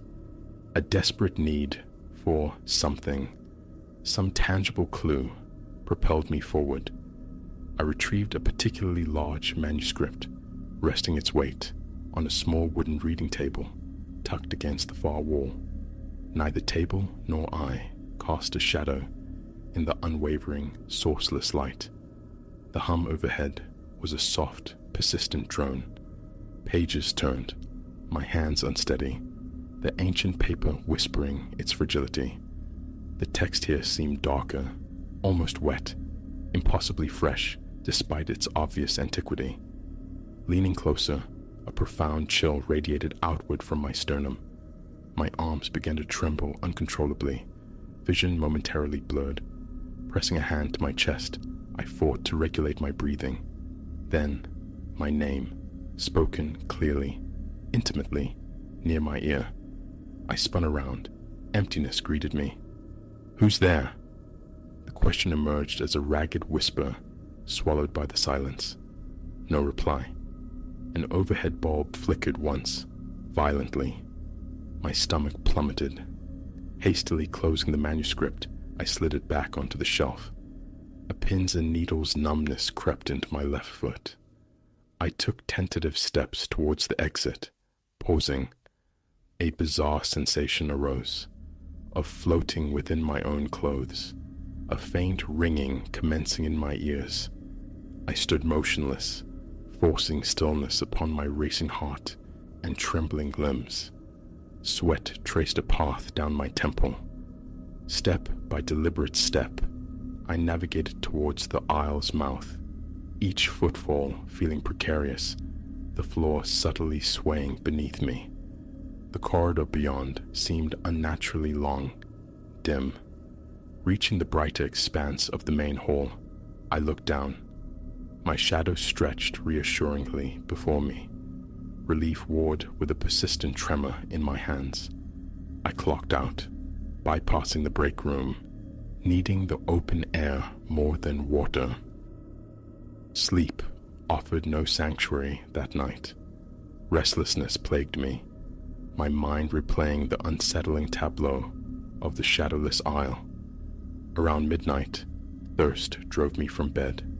Standing in the quiet dark of my kitchen, a plan began to form. Perhaps there was a physical explanation after all. Something peculiar about the bulbs, the wiring, the very arrangement of the shelves.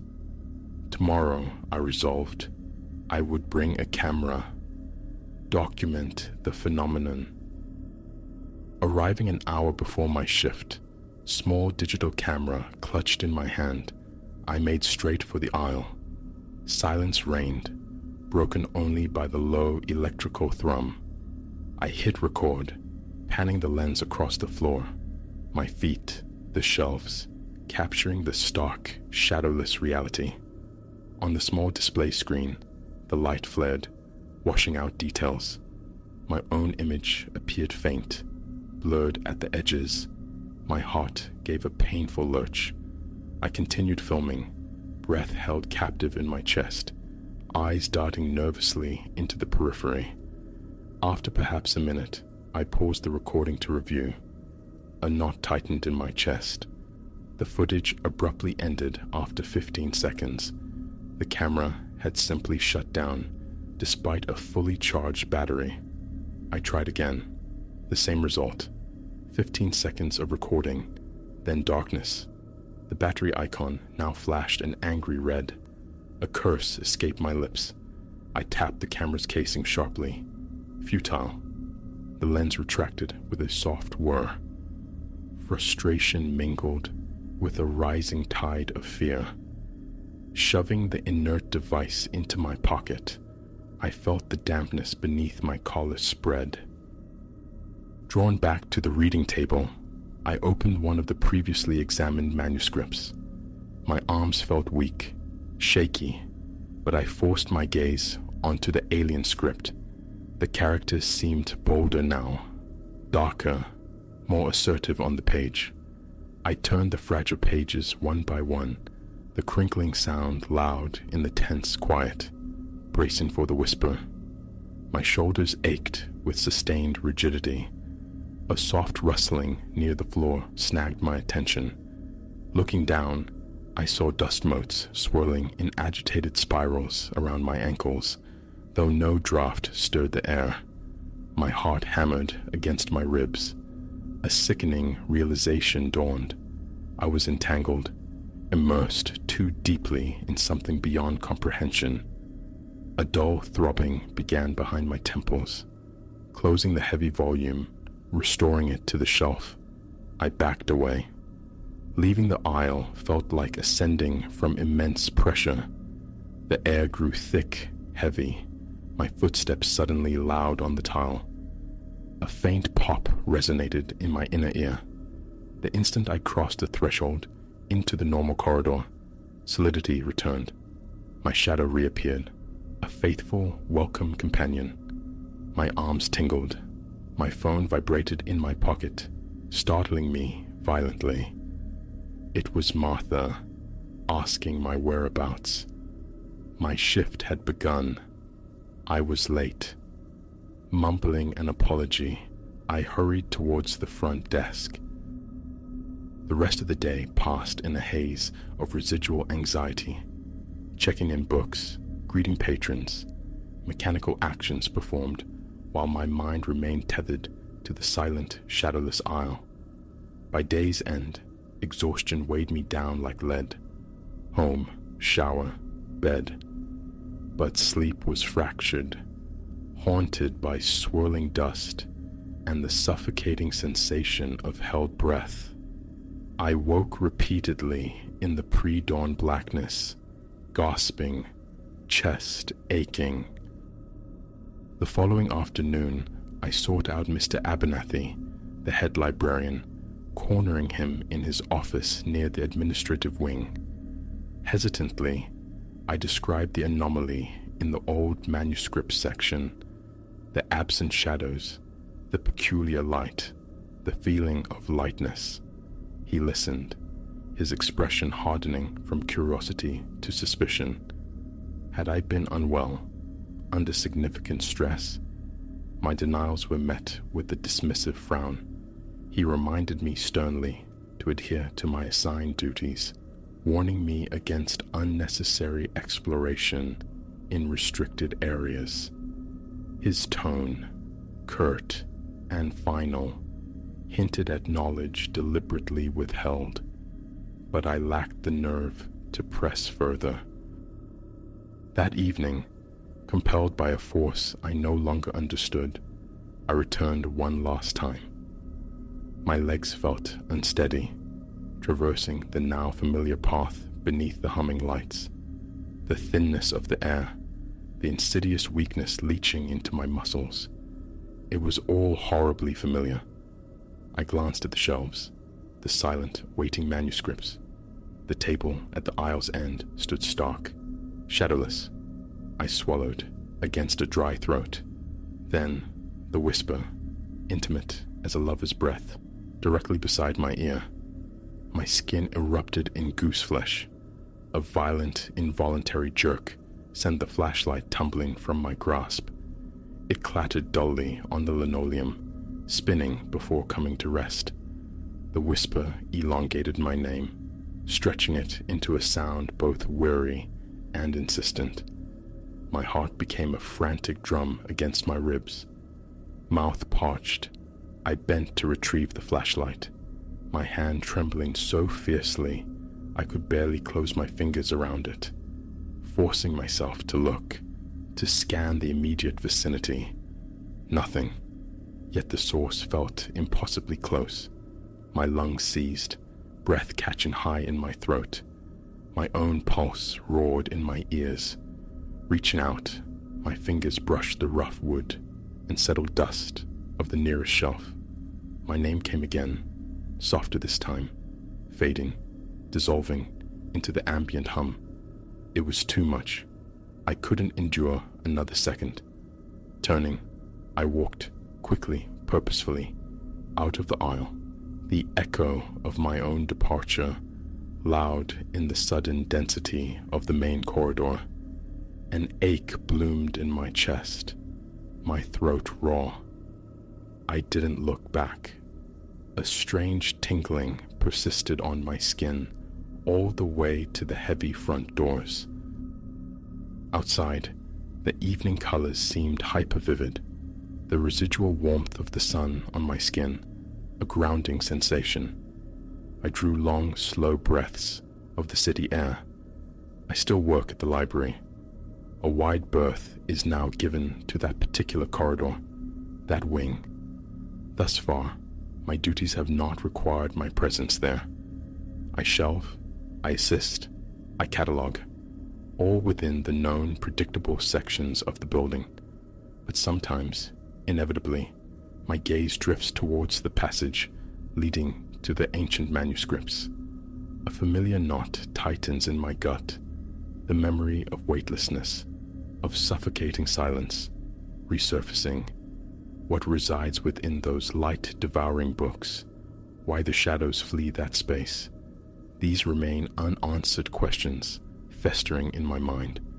Occasionally, In the deepest hours of the night, the whisper finds me in dreams. I wake then, slick with sweat, legs aching as if from a long, desperate run. I tell myself, I will not return. I tell myself, it is over. But the conviction feels hollow. That place exerts a subtle, persistent gravity on my thoughts. The answers remain elusive, perhaps unknowable.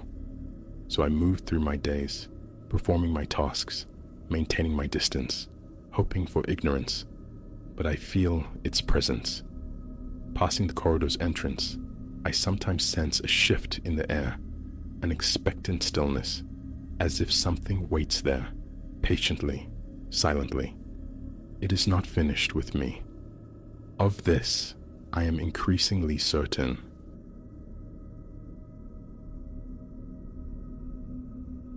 Why certain sounds, adrift in the deep velvet of night, possess the power to seize the heart remains a mystery.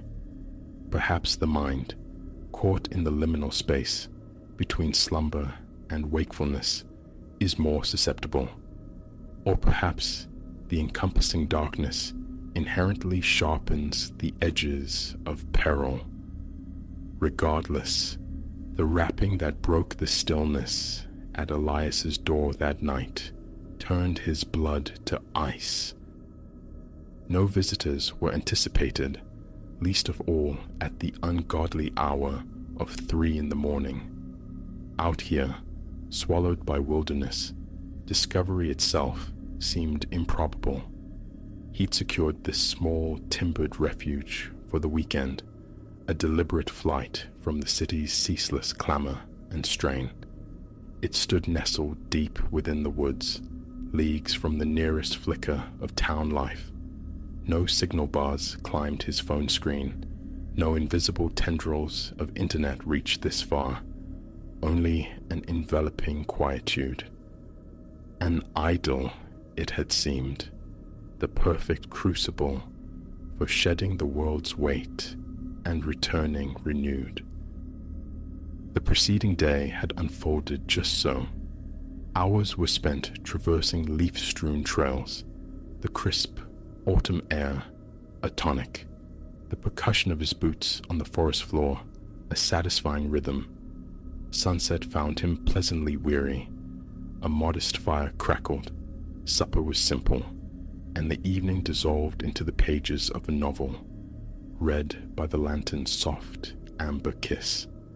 When Elias finally surrendered to his cot, the woodland silence folded around him, a comforting shroud devoid of engines or voices, textured only by the faint sibilance of leaves beyond the walls. But now, in the heart of night, that same profound silence felt charged, suffocating. He bolted upright in bed, his pulse a frantic drum against his ribs, straining to listen. The knock sounded again, soft, yet undeniably deliberate, a measured tapping against the front door's wood. His senses stretched, seeking explanation. Could it be the wind, wrestling with a loose branch, scraping it against the cabin? Implausible. The rhythm was too steady, too intentional. Someone, unmistakably, was knocking. A glance at the nightstand clock confirmed the spectral hour. 3:12 a.m.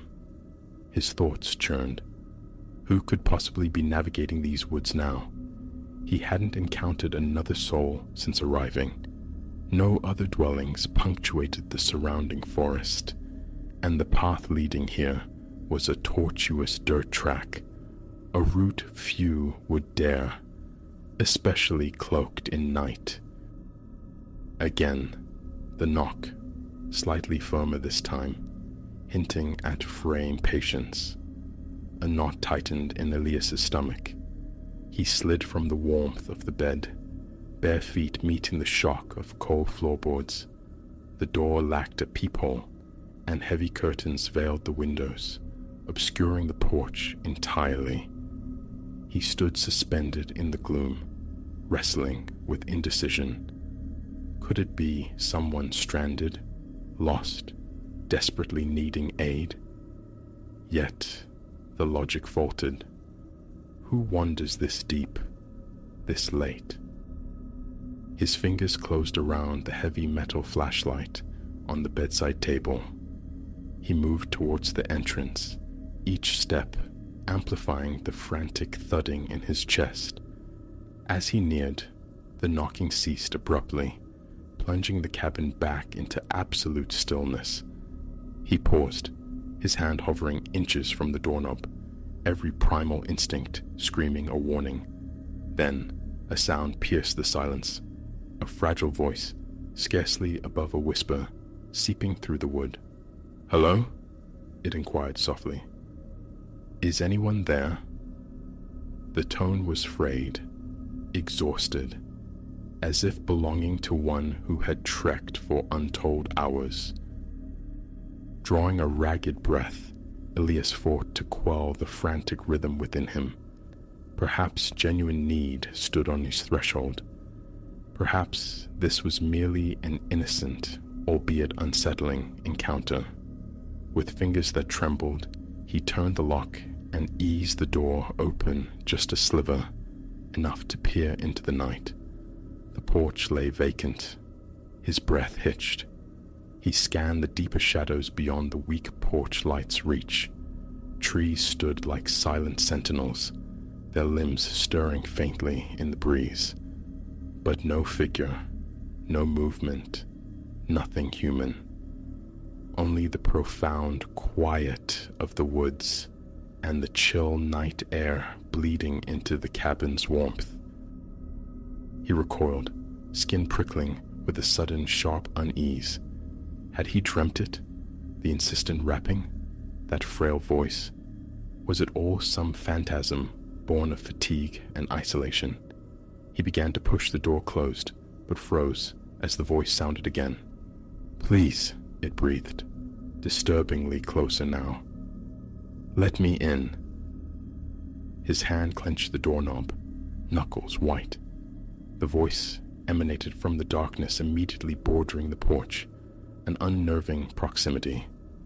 Leaning forward fractionally, he strained his eyes against the blackness, seeking a source. Nothing. No shape, no substance.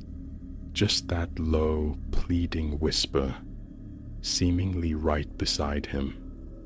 "Please," it repeated, a subtle pressure entering the tone. Elias slammed the door shut, the sound echoing in the small space.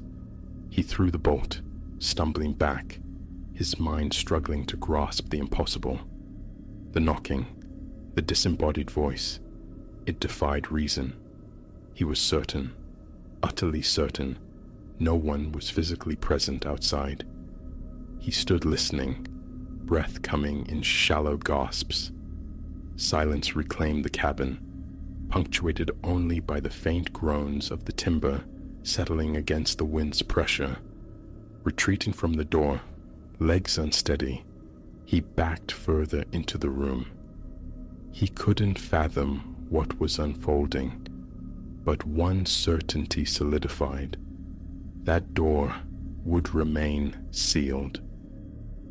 He fled to the bedroom, securing its door as well, locking it as if the flimsy barrier could offer true sanctuary.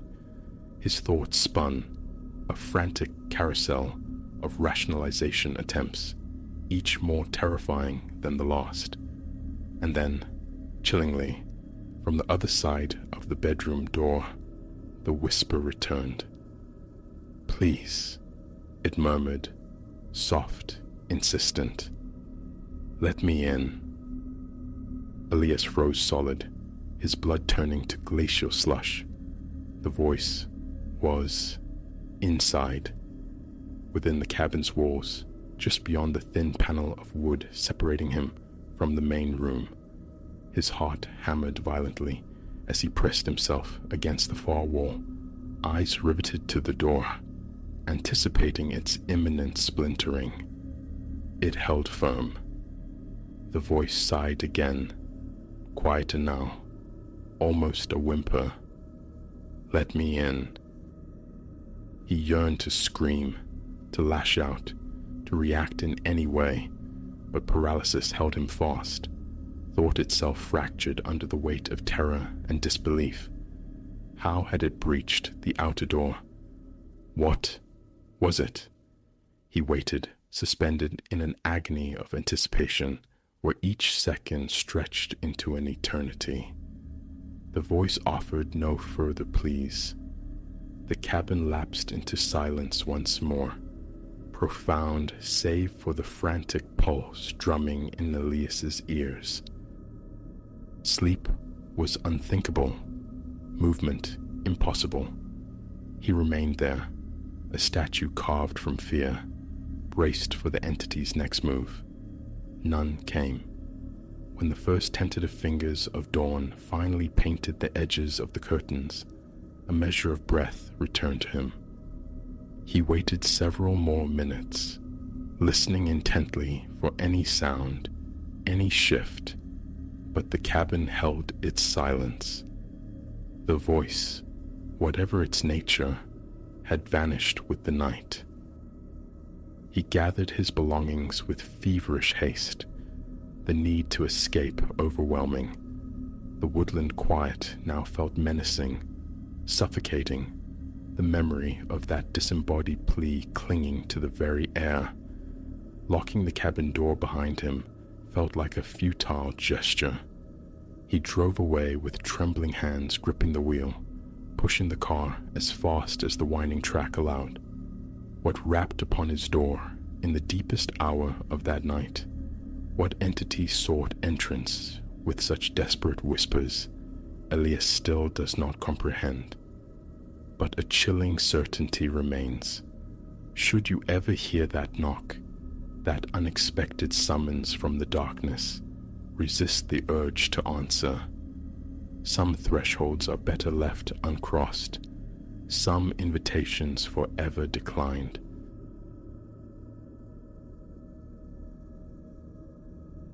Barely 3 weeks inhabitant of this pile, this edifice of bygone grandeur and present decay, I'd already ingested the local lore, tales of its labyrinthine passages, corridors where tenants supposedly misplaced themselves en route to their own doors, fantasies I'd scoffed, hyperbole born of dim lighting and architectural eccentricity.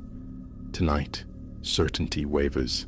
Tonight, I've confronted an anomaly, a thing fundamentally misplaced, a portal of oxidized iron, brutally jammed into the juncture of walls in a hallway that seemed, itself, to materialize from the tired air.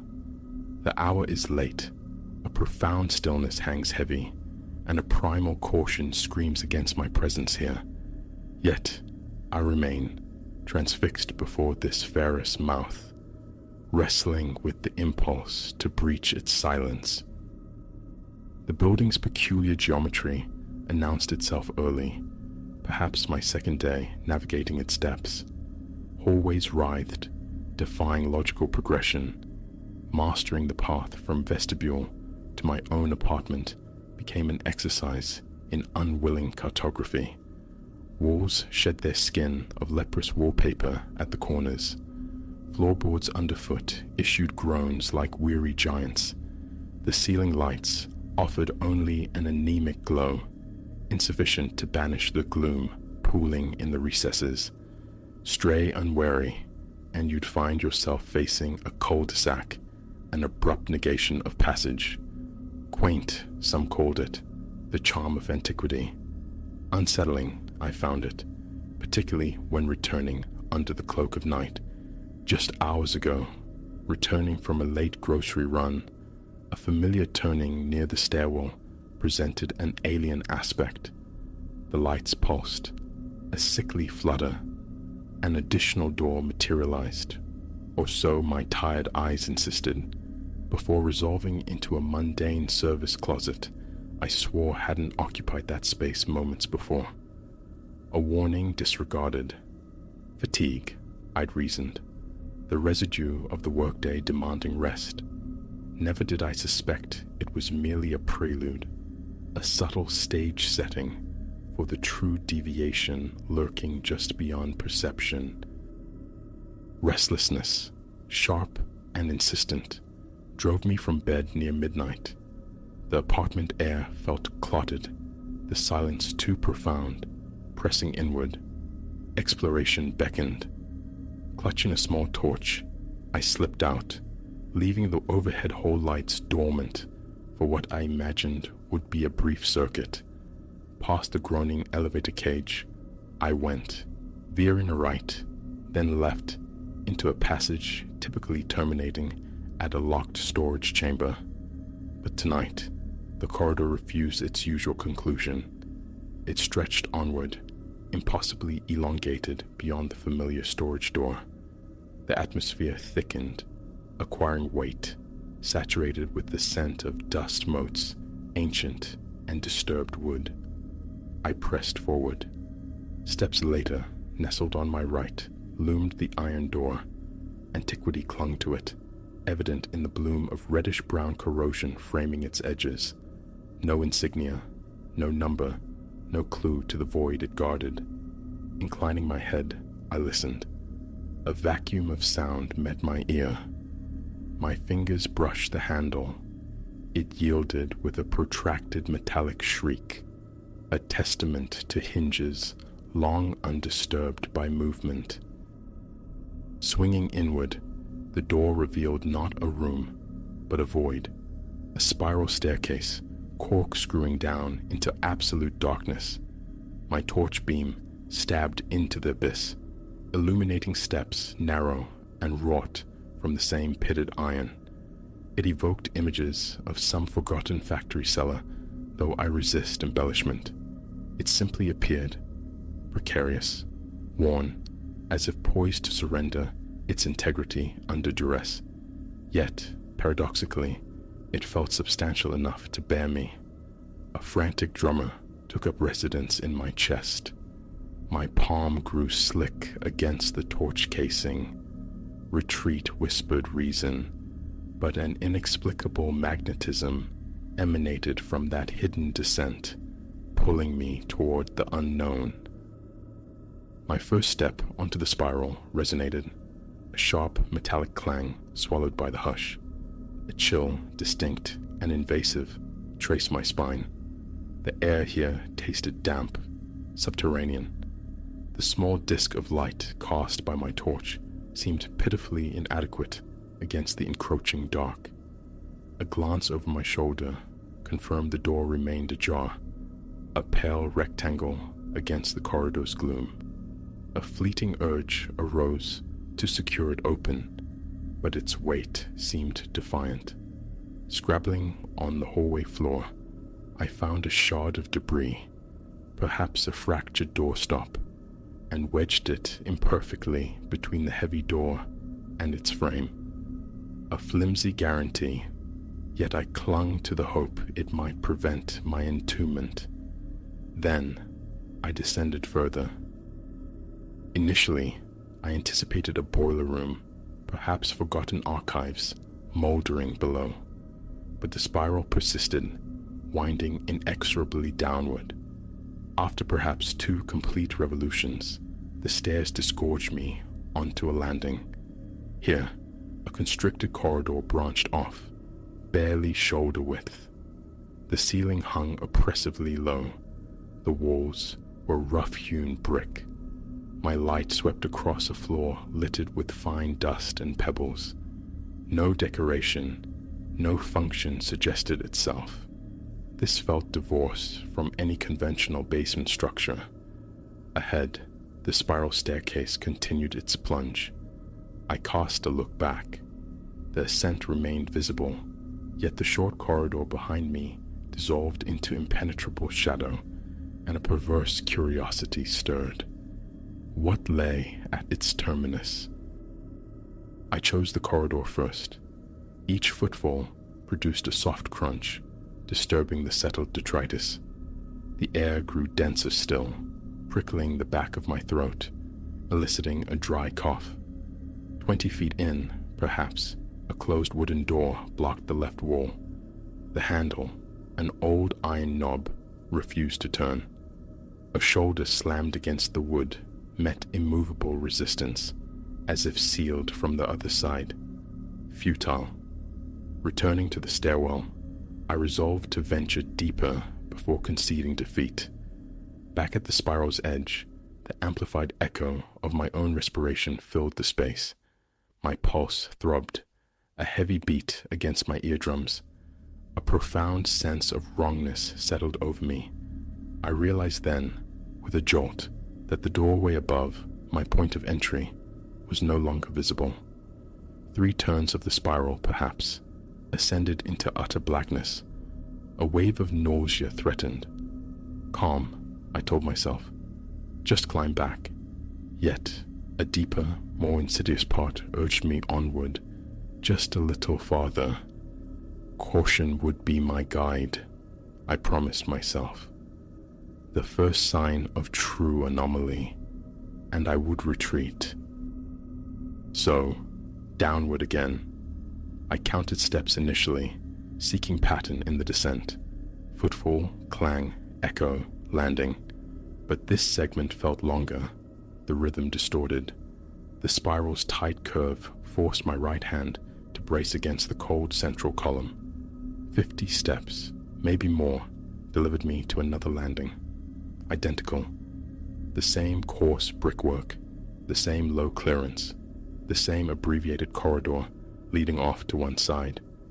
A swift inspection revealed another locked wooden door, obstinately mirroring the first. Back at the stairs, my breath hitched. Sweat beaded on my neck. The torch beam quivered in my unsteady hand. Turn back, now, reason pleaded. But curiosity, or perhaps a nascent stubbornness, held sway. Was there a true foundation level, or had I stumbled into some architectural aberration? More steps descended. I abandoned counting, distracted now by nascent sounds. It began as an almost imperceptible susurrus, like escaping steam from a distant vent. I froze, holding my breath, body pressed against the chill metal railing. The sound seemed to emanate from the depths below, yet the acoustics warped its origin, making it maddeningly diffuse. My light probed downward, the stairs merely coiled into more darkness. I continued, every muscle taut, shoulders bunched against an unseen threat. My own mind began its betrayals, conjuring fleeting shapes skittering at the periphery of the light. Illusions born of curved metal and dancing shadows. Several more rotations brought me to yet another landing, a perfect replica of the last. The realization struck with cold certainty. The layout was repeating. Each level offered the same dead-end corridor, the same impassive locked door, the same suffocating ceiling height. It defied logic. I'd expected a cellar, a terminus, some indication of reaching bottom. Instead, there was only the recursive promise of more stairs leading down. The hissing intensified, acquiring definition. Within the echoes, I began to perceive phantom whispers, fragmented bursts of sound mimicking speech, yet stubbornly resisting comprehension. My skin tightened, erupting in goose flesh. My heart hammered against my ribs, the force resonating in my temples. I swept the torch beam around wildly. Nothing. The corridor yawned empty. The locked door stood sentinel at its end. Hello? The query died almost instantly, my own voice returning, distorted and alien. Wiping sweat from my brow, I commanded myself, turn, around, now. Ascending a few steps felt like wading through syrup. The air grew thick, resistant. My head swam, breath came in shallow gasps. I paused, clinging to the railing. The hissing returned, louder, closer. My hands trembled violently. I aimed the light upward. The spiral climbed relentlessly into shadow, but it seemed darker now, the iron steps narrower, more treacherous. How far had I descended? The question echoed unanswered. It felt like an eternity. My internal compass spun uselessly. Forcing myself onward, I climbed, one deliberate step at a time. I resumed counting, desperate for focus. 1, 2, 3. But the numbers soon blurred. The whispers eddied around me, seemingly circling my head. My torch flickered ominously. A sharp smack against my palm restored its beam, albeit diminished. My phone left charging upstairs. Stupidity, sharp and painful. Time dissolved. I climbed and climbed, yet the iron door, my entry point, never reappeared.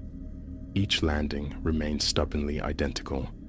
Glances downward revealed only the vertiginous swirl of steps dissolving into blackness. Footfalls echoed unnaturally. My breathing rasped, harsh in the enclosed space. The hissing escalated, morphing into something urgent, like short, sharp expulsions of air directly beside my ear. I spun repeatedly, finding only empty air. Eventually, depleted, I slumped onto a landing, catching my breath. Knees screamed in protest. Dizziness fogged my thoughts. I leaned against the wall. The bricks felt damp, unnaturally cold. A droplet of water traced a frigid path down my neck. The corridor stretched before me, but I didn't bother investigating its locked terminus. I knew its secret now. Relentless sameness. Had the building itself ensnared me in some cruel jest? Or had I blundered into a hidden dimension, a non-space nestled within its ancient bones, forever looping? I sat on the topmost step of the next flight down, or was it up, and listened. The whispers had receded slightly, now seeming to emanate from a great distance, yet their presence remained palpable. Every few moments, a faint hiss, a soft, sibilant murmur broke the silence. My mouth felt like parchment. Swallowing was a rasping effort. The torch beam weakened further, its light turning muddy yellow. I had to ascend. I had to try. Rising on trembling legs, I climbed again, gripping the railing until my knuckles whitened. Every few steps, a frantic scan of my surroundings confirmed the crushing uniformity. The corridor, the locked door, the oppressive ceiling, always the same. Frustration boiled over. I kicked out violently at one of the impassive wooden doors. It remained steadfast. Help! The cry was swallowed by the space, returning as a hollow, mocking echo. A band tightened around my chest. Panic, cold and sharp, seized me. I fought for breath, but only short, ragged gasps answered. How long I persisted, I cannot say. At some juncture, all sense of direction evaporated. The incessant spiraling induced a nauseating vertigo. Had I reversed course unknowingly? Was I descending further instead of climbing out? The landings blurred into a single, recurring nightmare. My torch sputtered, died, then flared back to life after a desperate shake, its beam now a fragile, fading ember. My stomach churned. A burning ache settled deep in my shoulders. My shirt clung, sodden with cold sweat. Halting on another identical landing, I pressed my ear against the locked wooden door, straining for any sound. Voices, machinery, the gurgle of pipes, anything to anchor me to reality. A faint hiss answered, followed by a low, distant chuckle that could have been auditory hallucination. I recoiled, heart seizing. Stepping back from the door, I confronted the stairs once more, utterly unable to distinguish ascent from descent. My failing light painted identical paths of shadow and dim metal in both directions. Trapped. "This must end," I whispered, my voice fragile, unconvincing even to myself. Choosing a direction, upward, I hoped, I forced myself forward a few steps, then stopped. The hissing sound enveloped me, swirling, seeming to originate from all points simultaneously. My chest constricted, numbness crept into my fingers. Above, below, the landings merged into an indistinguishable vortex of shadow. I resumed walking, directionless now, driven solely by the desperate need for egress, for any variation, any door that might yield. Surely the building had limits, a foundation, a roof. But the torch beam faltered, the circle of illumination shrinking, contracting inward. My feet moved mechanically, my lungs starved for air, each breath a painful, inadequate gasp. Hyperventilation blurred my vision. Calm down, calm down. Impossible. The darkness pressed closer. A few more faltering steps, and the light finally surrendered. Utter blackness consumed everything. My pulse became a deafening roar in my ears. Reaching out blindly, my hand found the cold, unforgiving metal of the central column. I moved by touch alone, testing each step with excruciating care before trusting it with my weight. Tears welled, hot against my cold skin, but I scrubbed them away. How could this be real? The question spiraled with stairs, unanswered. Yet I walked, one slow, deliberate step after another, clinging to the fading hope of spotting a glimmer of light, finding a threshold that led back to the world I knew. Hours, perhaps? Time has lost all meaning. My throat is raw from inhaling this dead, stagnant air. Muscles scream with fatigue. Sometimes I pause, straining my ears against the profound silence, only to be met by the ragged sound of my own breathing and the ubiquitous, soft, sibilant whispers. They never cease. They coil around me in the dark, waxing and waning like a tide of unseen malice. I murmur reassurances to myself. Stay calm. Keep moving. But the words sound pitifully small, swallowed by the immensity of this place. I'm on another landing now. The walls radiate a damp chill. Sightless. My torch, a useless weight. My phone, an unreachable lifeline. Alone, adrift, in echoes.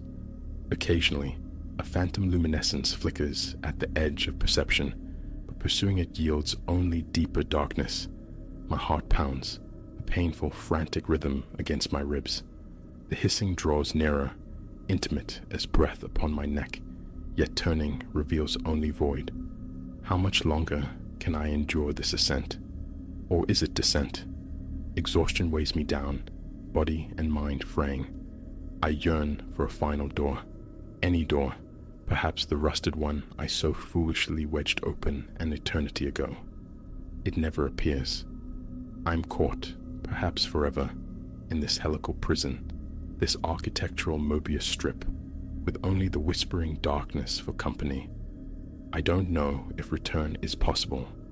I don't know if there is a return. All that remains is to climb, and to hope that somewhere, impossibly far ahead, lies the corroded threshold leading out of this nightmare. Until then, there is only the dark and the ceaseless hiss of whatever shares these endless stairs.